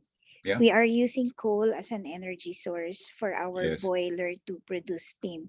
Would it Yes. suffice to declare only the boiler as the coal SEU, or advisable to include the steam users as SEUs? Okay. The boiler is your SEU for coal consumption, correct? The steam, where you use the steam, is really where your energy consumption is, di ba? Definitely, the boiler is an SEU, okay? But where you use the steam in heating is also an SEU. Lalo na kung you are in the process, heating process. SEU din po yan kasi dyan nyo ginagamit yung heat from the steam. So, pareho yan na significant energy use. Kasi yung boiler, may sariling efficiency yan, di ba? May boiler efficiency na tinatawag. Pag mababa na yung boiler efficiency, you produce lesser steam with a certain amount of fuel. And therefore, it is an SEU. Yung steam naman, kung ginagamit nyo sa process, definitely yung pinaggagamitan nyo ng steam ay significant energy use area po yan or process. Kaya titignan nyo po yun.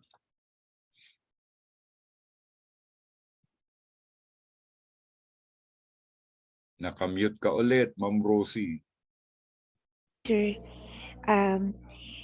sabi po ni Sir Danilo Madarayaga, metering only for whole system, limited submitters. Yun. Oh, yun. Marami pong establishment na ganyan kasi through the years they don't see the need for more metering. Ang importante lang kasi is ilan ba ang ginamit kong kuryente? Magkano babayaran ko kay Meralco? Yun po ang naging value ng metering lang di ba? But now since we are doing energy management, we need metering to analyze your operation. At doon po, mas marami tayong mga metro na pagkukuhanan ng data collection po kasi yan mas marami tayong ma-analyze na information, mas makakapagbigay sa atin ng insight on how and what projects to do to improve your energy performance and therefore achieve energy savings. Yan. Sir, sabi ni Mr. Geoffrey Darumal, yung energy mapping daw po is one process that can be used to determine energy in the absence of energy use in the absence of metering system. Not 100% but approximately. Tama po yan. Actually, energy mapping, naku, ang ganda pong project yan. Hindi lang po sa energy consumption but also demand management. All right? For example, I think you know that in your energy bill, your highest kilowatt attained during the month is one of the basis of your peso per kilowatt net peso per kilowatt na lalabas. Alright? Meron pong contribution yung highest kilowatt ninyo or your highest demand during the month. At kung hindi nyo minamanage yung takbo ng inyong operation, sabay-sabay lang palagi, syempre, mataas yung kilowatt attained nyo for the month, mataas yung babayaran ninyo. But if you manage by demand mapping your operation, pwede nyo pong i-manage yan na hindi sabay-sabay and therefore you can reduce your highest kilowatt attained in your operation, and therefore mas mababa ang magiging cost of your peso per kilowatt hour. Okay? Maganda pong programa yan. Demand mapping or energy mapping ng isang operation. Yep, tama po. Maganda yun. Yun sir yung last sa chat room. Alright. Mayroon pa po bang ibang gustong mag-comment? Huling habol? Mukhang wala na sir. Very good.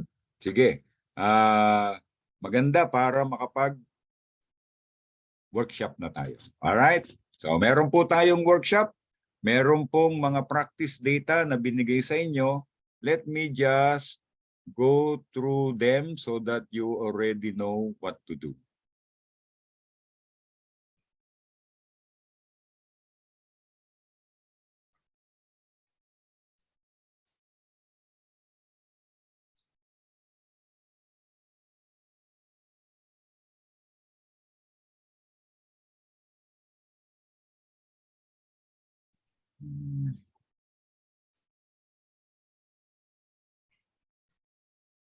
Dali lang. Bakit wala akong nakikita? Wait lang Stop share tayo.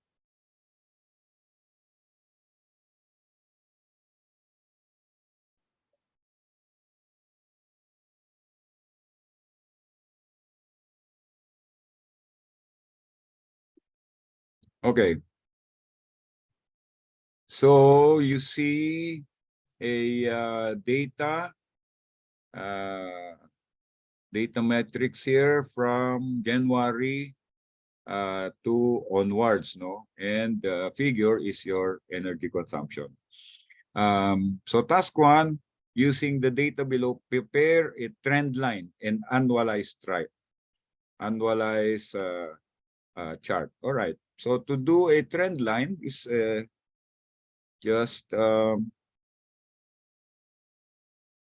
highlight and then go insert in your Excel file and choose a line graph like this. So meron ka na kagad, no? Trend line. All right? So nandiyan yung month and the energy consumption on the y-axis. All right? To do an annualized chart, okay? Remember that an annualized chart, one data point is equal to 12 months. It is the sum of 12 months, no? So for December, kagaya nito, December 2010, ang isang data point niyan ay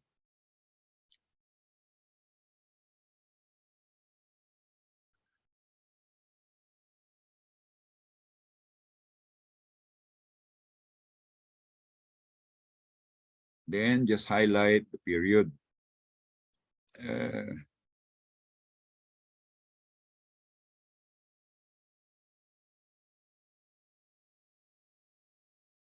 Teka, mali ito.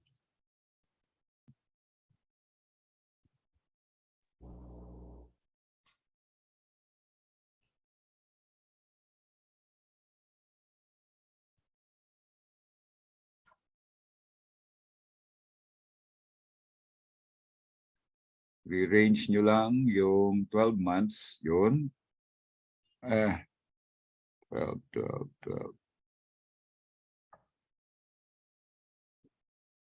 Okay, bumaba nito. Yan. Okay. So ito, this 10 million is the total of January to December, di ba? Yung next data point, ikakopy nyo na lang yan papunta dun. You know. And after that, use this and do another insert line, or this time I want a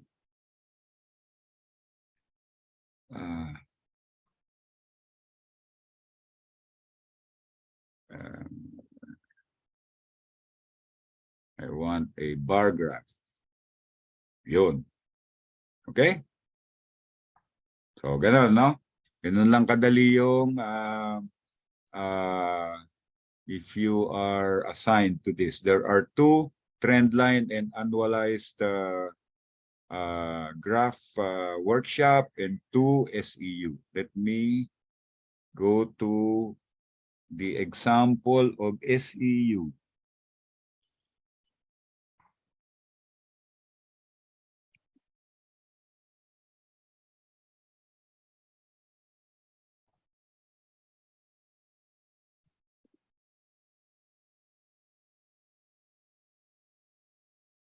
Okay? So ito naman, you are given a process and the energy consumption per month. Just do a pie chart. And using the Pareto principle, determine the SEUs and make an analysis. So when you do, after rearranging and analyzing the data, just go to insert and use this, no? Pie chart. Yan, mamili na lang kayo dyan kung anong gusto nyong klaseng chart. All right? Okay? So this is a group work. So when you go to your group, I suggest one volunteer to share to the others the file para medyo centralize yung inyong discussion, no? And you make a discussion. And then at the end of the workshop, you will come back to the plenary and volunteer again per group to do presentation and discuss to the plenary. Okay? So Ma'am Rosie, tapos na yung groupings nila. Yes, They sir. are also assigned one workshop Breakout each, rooms. no? So maybe we can do 20 minutes Okay po. of workshop time. Madali lang naman yan, kayang-kaya nyo. And then let's have a discussion after that. Okay? Okay, sir. Okay, see you back in 20 minutes. So everyone, i-open na po namin ngayon yung breakout rooms. Andun po yung rooms nyo. And andun po yung assignments nyo. It's open now po. Pwede nyo nang i-access.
I-close ko na po ba?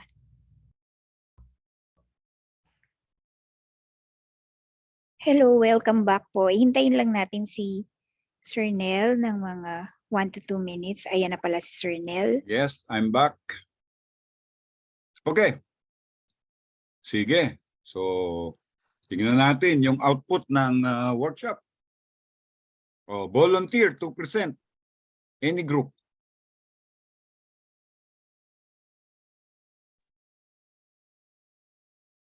So for group 2 is Rose.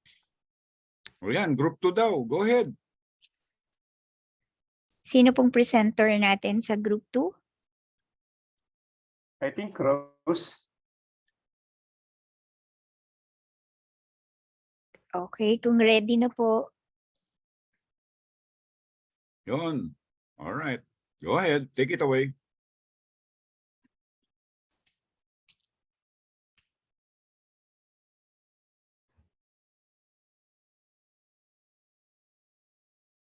Hello, Miss Rose, ako, ikaw ba? Ikaw na lang, sir. Ikaw na po. Si Sir Carl nag-create ng data. So for group 2 po, the task is to, the first task is to prepare an SE pie chart showing energy consumption per video. So ito po yung nagawa namin for the task 1. So we identified building 1, 64% of the total load, total consumption.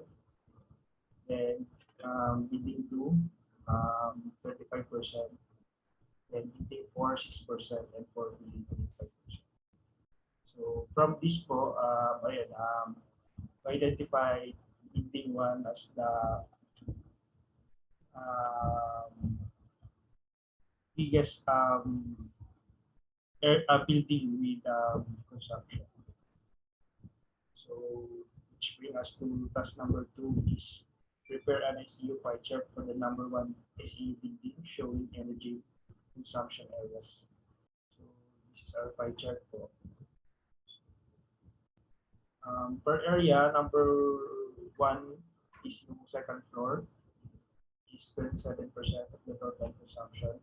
Second is the third floor with 26%, and third is the fifth floor with 24%, and lastly yung fourth floor with 23%. So we try to analyze din yung ibang data dito, especially yung number of rooms. But as check kasi, para naman siya kumbaga based naman dito, naman siya, proportion naman siya with the consumption sa number of rooms per floor.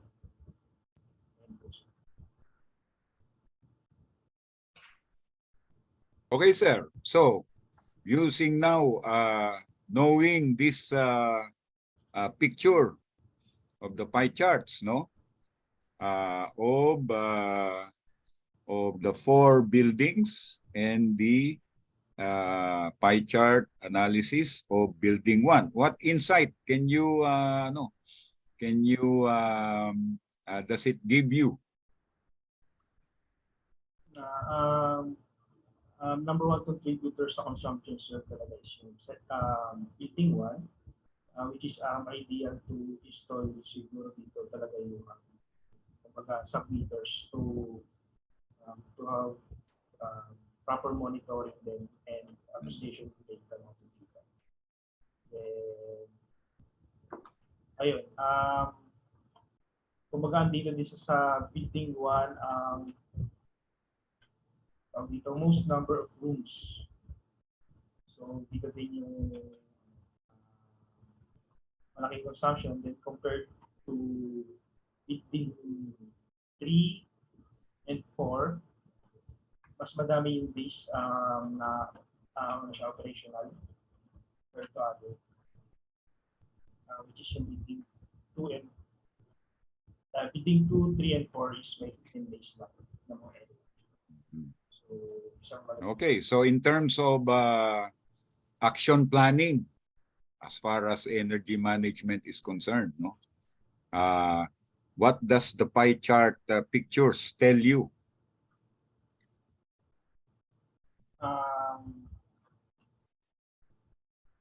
Since air conditioning, yung ano dito, kumbaga number one, kumbaga, tawag dito, data to for consumption ng mga air conditioning units. So, para sa akin, we focus on the preventive maintenance ng mga units dito, especially sa area na malaki yung konsumo. Then, ayun, siguro coordination with the occupants of this building, kumbaga to control yung temperature settings ng mga units natin.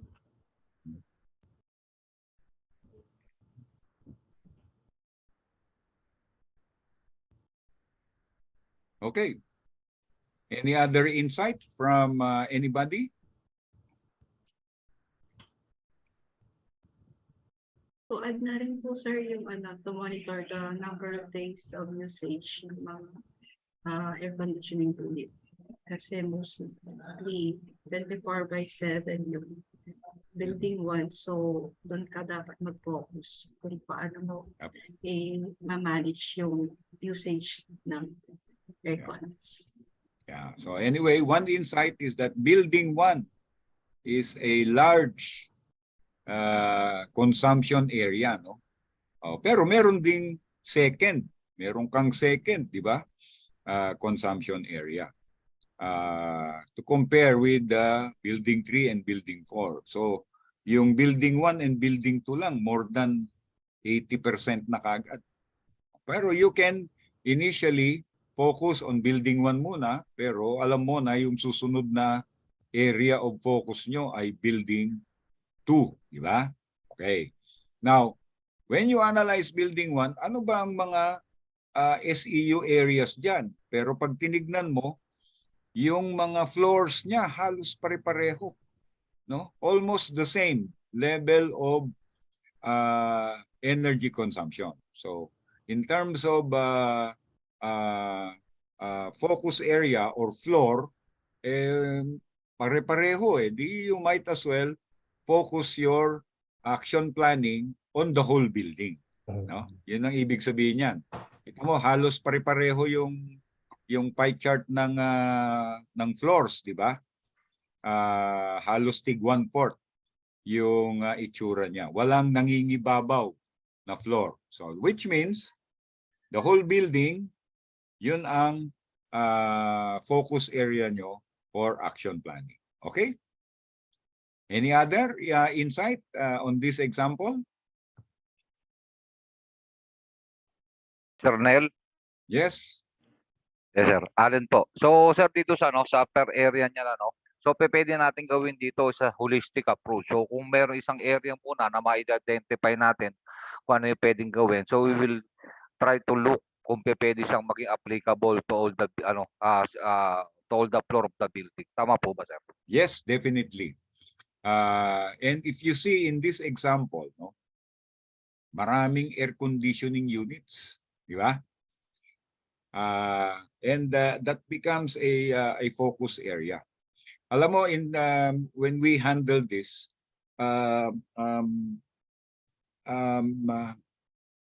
it's more of the practices ang ginawa namin. Ano? For example, what we recommended to do is that the control of the aircon unit is given to only one person in that area. Not anybody can change the setting of the temperature or change turn it on and turn it off. We recommended that only one person handle the control of the aircon. And that, of course, person is given an awareness training as far as energy management is concerned. All right? That one. Second, there should be a policy of what temperature setting should be in all areas na mama-maximize mo yung cooling comfort pero not exceeding energy consumption, right? So of course, while the recommended temperature setting of the Department of Energy is 25 degrees centigrade, no? But that 25 degrees centigrade is related to the relative humidity of the room, no? Hindi lang temperature, kasi as you know, pag mataas ang relative humidity ng kwarto, kahit na the same temperature, nyari 25, pero ang relative humidity mo in the kwarto 70, mainit pa rin ang feeling nun. All right?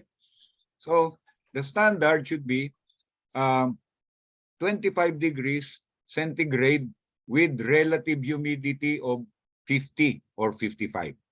Yan po ang magandang targetin ninyo sa mga offices, sa mga yung kailangan ng room cooling, lalo na yung mga individual units, no? Para tama lang yung room cooling comfort, pero hindi kayo you are not wasting energy, no? Hindi tama lang, hindi masyadong magastos. Okay? So, yun po, no? You can create action plans by having the picture of where are the significant energy areas. You have data. You can see that there are a lot of air conditioning. There are a lot of rooms. How do you manage the energy consumption of this building? No? So by having data, by having an analysis of the significant energy use pie chart, you can now develop your own action planning to manage the energy consumption of this building. Okay? All right, very good. Thank you very much. Group number 2. Let's go to the next presentation. Next group po, sinong volunteer?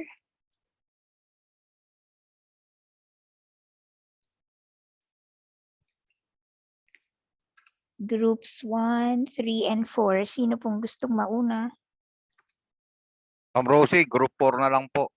Okay, sir. Go ahead po. Do not delay gratification. So, kita na po yung screen. Kita na Yes, po. kita na. Teka po, sir. Pasensya na po kasi si URC, ang ginagamit namin dito kasi sabi ko nga kanina ay Teams meeting. So, pagdating ng virtual, so kami hindi namin gumagamit ng Zoom. So, sir, dito, nakalagay dito sa natin, so, sa practice ng group 4, we'll prepare the trend line. So, make an analysis of the trend line. And task 2 is we need to prepare an annualized trend line and make an analysis of the annualized trend. So, pag tinignan natin dun sa unang task, so we get the 3-year the 4-year data from 2016 to 2019.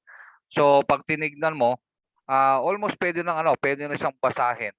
Pero pag tinignan siya is up and down, pero pag binabasa dito sa 4-year data is uptrending. So when we do the annualizations, pababa pala siya. No? So may tumaas lang dito na na data. Teka sir. Okay. So may tumaas lang siya na data dito. No? Pag tinignan, pero in a total is downtrending yung niya, power consumption on the annualized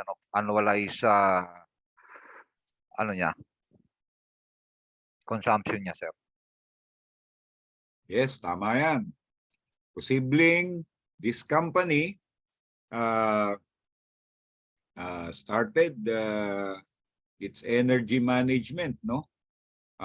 In the period about 18, 19, mga 20, ganyan, no? Yes, sir. Tapos kita mo bumababa pero medyo may up and up May pa spike rin. siya. Pero after the point 25, dire-diretsong pababa na sila. Meaning Yes, sir. properly controlled na ang Yes, sir. kanilang energy consumption, no? While in the in the monthly trend line, kita mo yung cycle na may up, may down, Tama, Hindi sir. mo pa mabasa kung ano, is it a cycle? Is it a production cycle? Mga ganyan, no? Yes, sir. So that's the use of the annualized, no? But ito lang ang ano, ang comment ko. If in the simple trend line, you can already determine, no, the trend and make a good analysis of this, then you don't need to do an annualized, di ba? Kung dito pa lang sa trend line ay malinaw na pataas, malinaw na pababa, walang masyadong up and down, and it gives you already an insight of what's happening, you don't need to do an annualized. Kasi even if you do an annualized, ganun din ang makikita mo, no? Kung sa simple line graph pa lang na trending ay kita mo na anong nangyayari. Where is it going in terms of up or down or peak, may cycle ba? Parang ganyan, no? Which you can relate to your operation naman. Kung yung up ba ay every December tumataas, natural lang kasi bakbakan ng ano diyan, ang operation. Tapos pagdating ng January bababa. So, you can relate the simple trend line to your operation.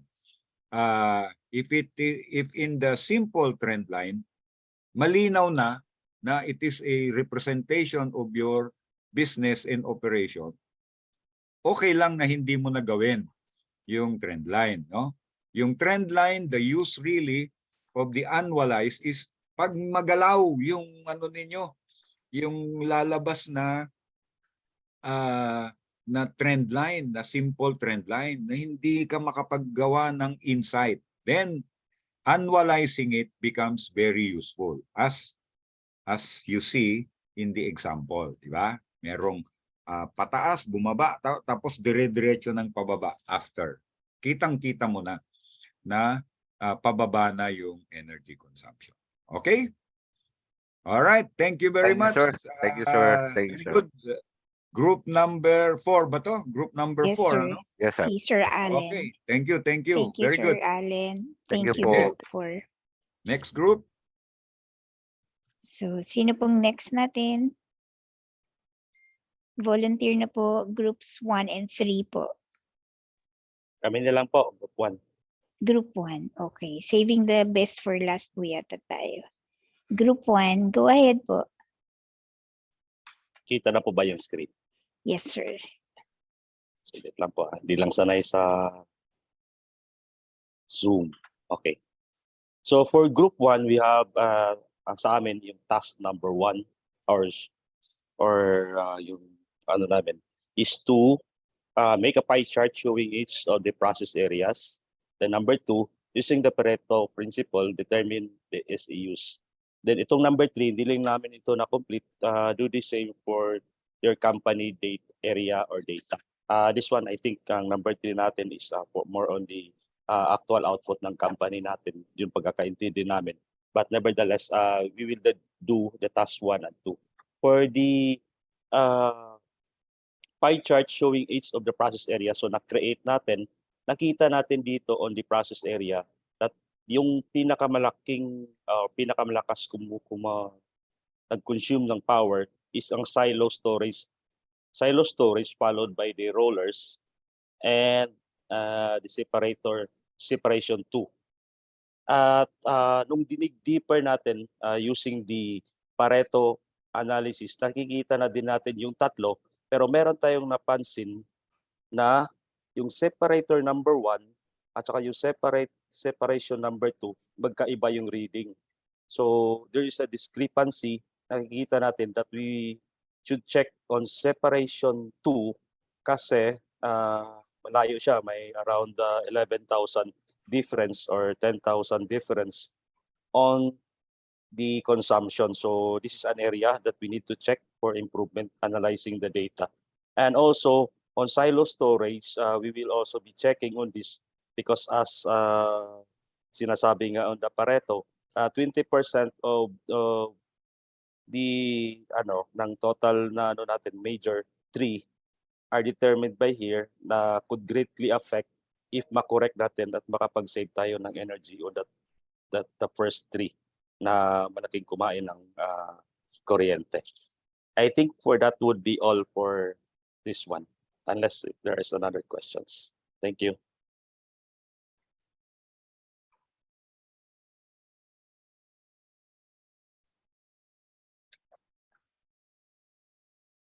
Sir, nakamute ka po. Sorry, nakamute ako. Sabi ko, very good representation and analysis, no? If this is the way you present to your top management, no? Madaling maintindihan, di ba? One chart leads to a statement and analysis right away, madaling maintindihan. You can deliver the message right away. And you have a Pareto chart there saying na yung top 3, ito na po yung SEU natin, and diyan kami balak naming focus in terms of action planning because these are the top 3 major areas. And another insight is you would like to check why is there a big difference in separation 1 and separation 2? Baka may nangyayaring hindi maganda dyan. Tama po yun. Kasi pareho lang naman separation yan. Bakit magkaiba? Yan. Very good insight and very good presentation. So itong mga ganito, practice presentation charts, maganda po ito. Such that when you make your first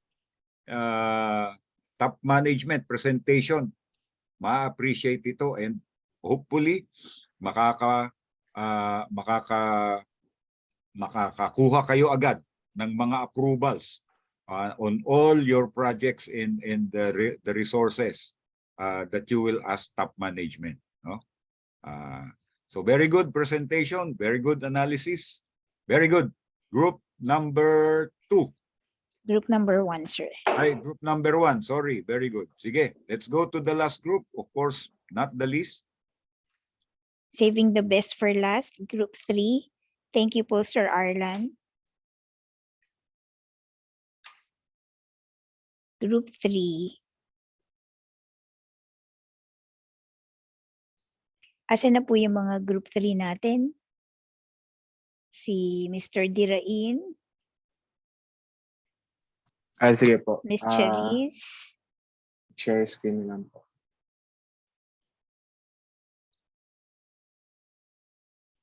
Hello po. Can you see my screen na po? Yes.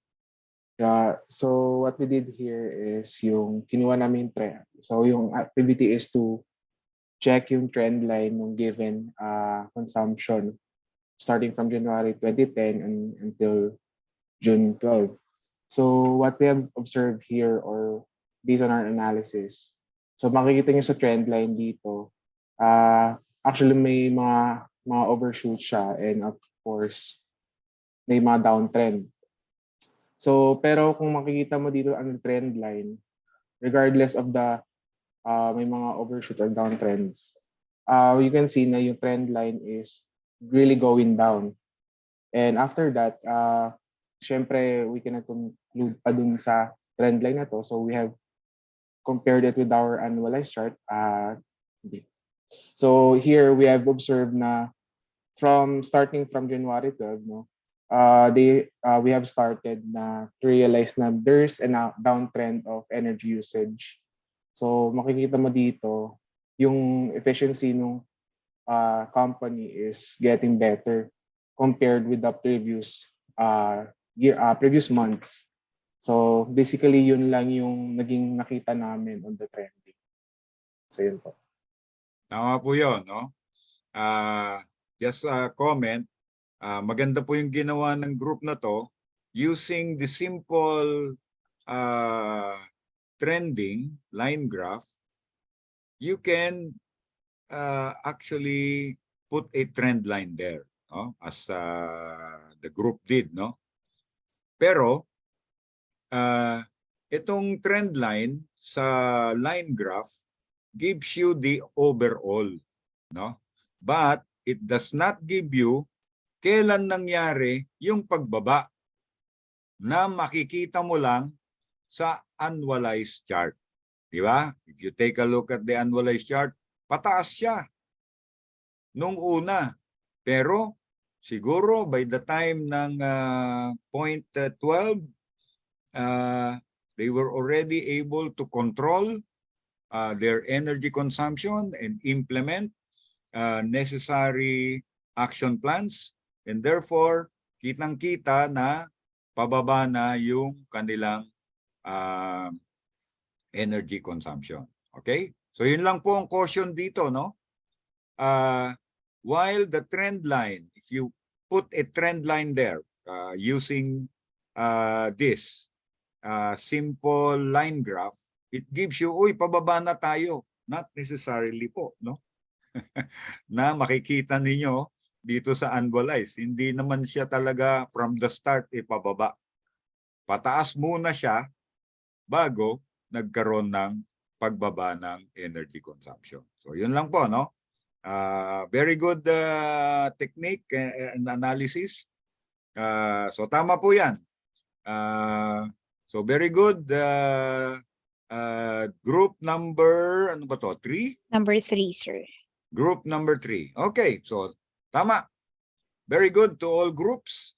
You were able to get the correct answers. And you can use these tools in your initial analysis of your data, no? Of your energy consumption. All right. So that's the end actually of our session today. Is there any question bago tayo mag-sign off? Actually, I will join you again on day 5. Kailan nga yung day 5? Sa Friday, sir. So Friday. Okay. I will join you again on day 5 on Friday to discuss with you yung sabi ko kanina, financial appraisal. O yun, magandang topic yan. And checking, review, and project management. So meron pa bang remaining question na nakabitin bago tayo knock off for today? Yun, sir, kay Ms. Rosana, kina-clarify niya yung kailan ba talaga yung submission ng AEUR tsaka AEECR based on what she read dun sa FAQ. Submission, if the question is when is the submission, it is on or before April 15 of the following year pertaining to the previous year. So, kagaya ngayon, March na ngayon, submission na dapat ngayon. Ang deadline, April 15 this year. Ang kasama sa report, yung last year, 2022. Si So, Sir JB po. Sir, sorry. First time lang namin gagawa nun sa 5 years. So, ang clarification ko lang, sir, kung sa 2022 data is yung pong for calendar year na. So, yung remaining for 5 years, yung nasubmit na before na data, dapat po bang isunod din na calendar year na? Hindi po yung March to 2021 to April 20. So, mag-a-adjust po kami. Kasi ang tinitignan naman ng Department of Energy dyan is your energy consumption per year. No? Whether may isang buwan na huminto ka, di ba? Hindi na nila tatanungin yun eh. Or the whole 12 months tumakbo ka. Ang tinitignan naman nila dyan is your energy consumption per year. Second, tinitignan nila, are you improving on a year-to-year basis? Because that is the intention of the law, that all companies should be able to manage their energy consumption na nagkakaroon ng improvement on a year-to-year basis. No? So, don't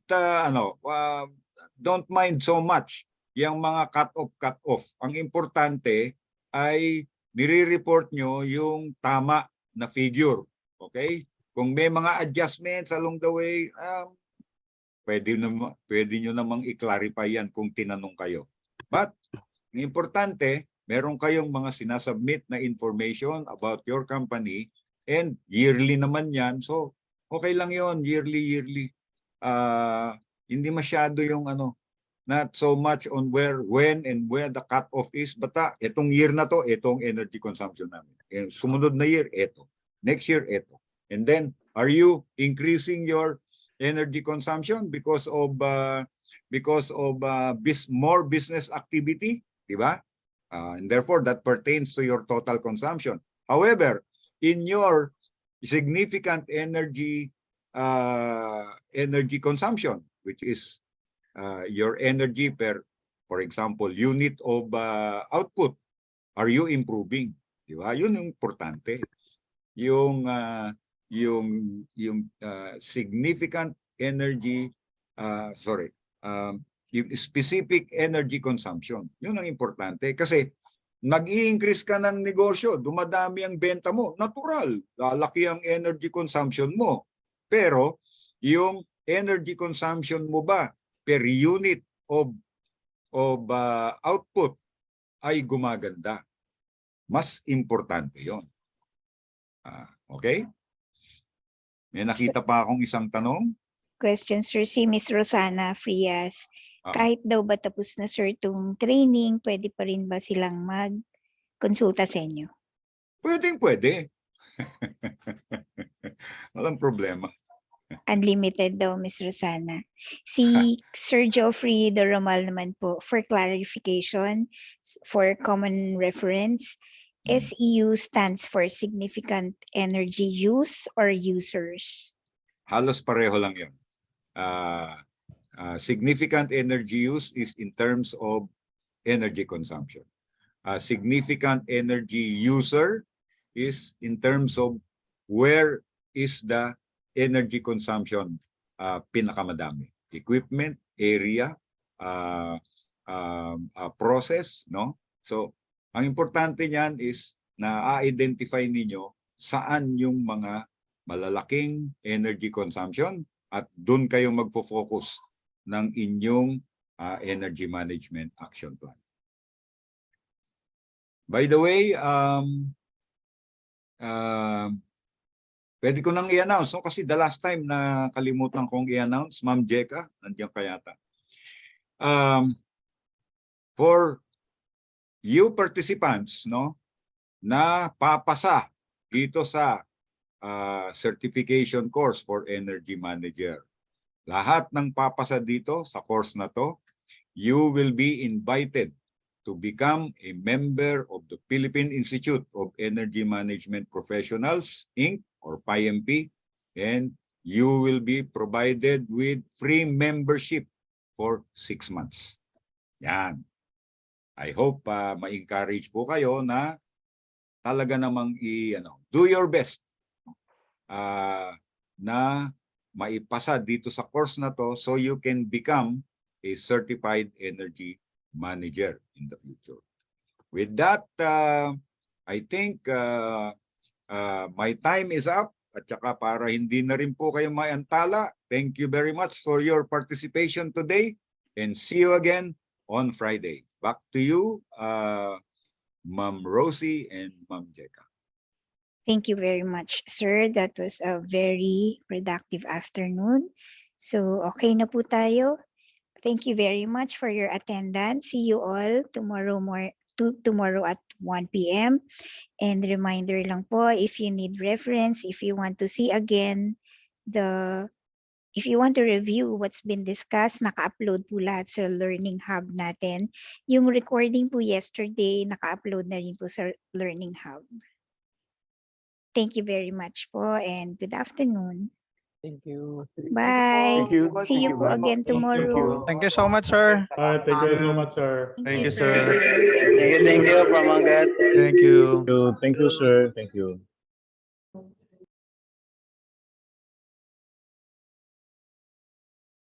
Ito na.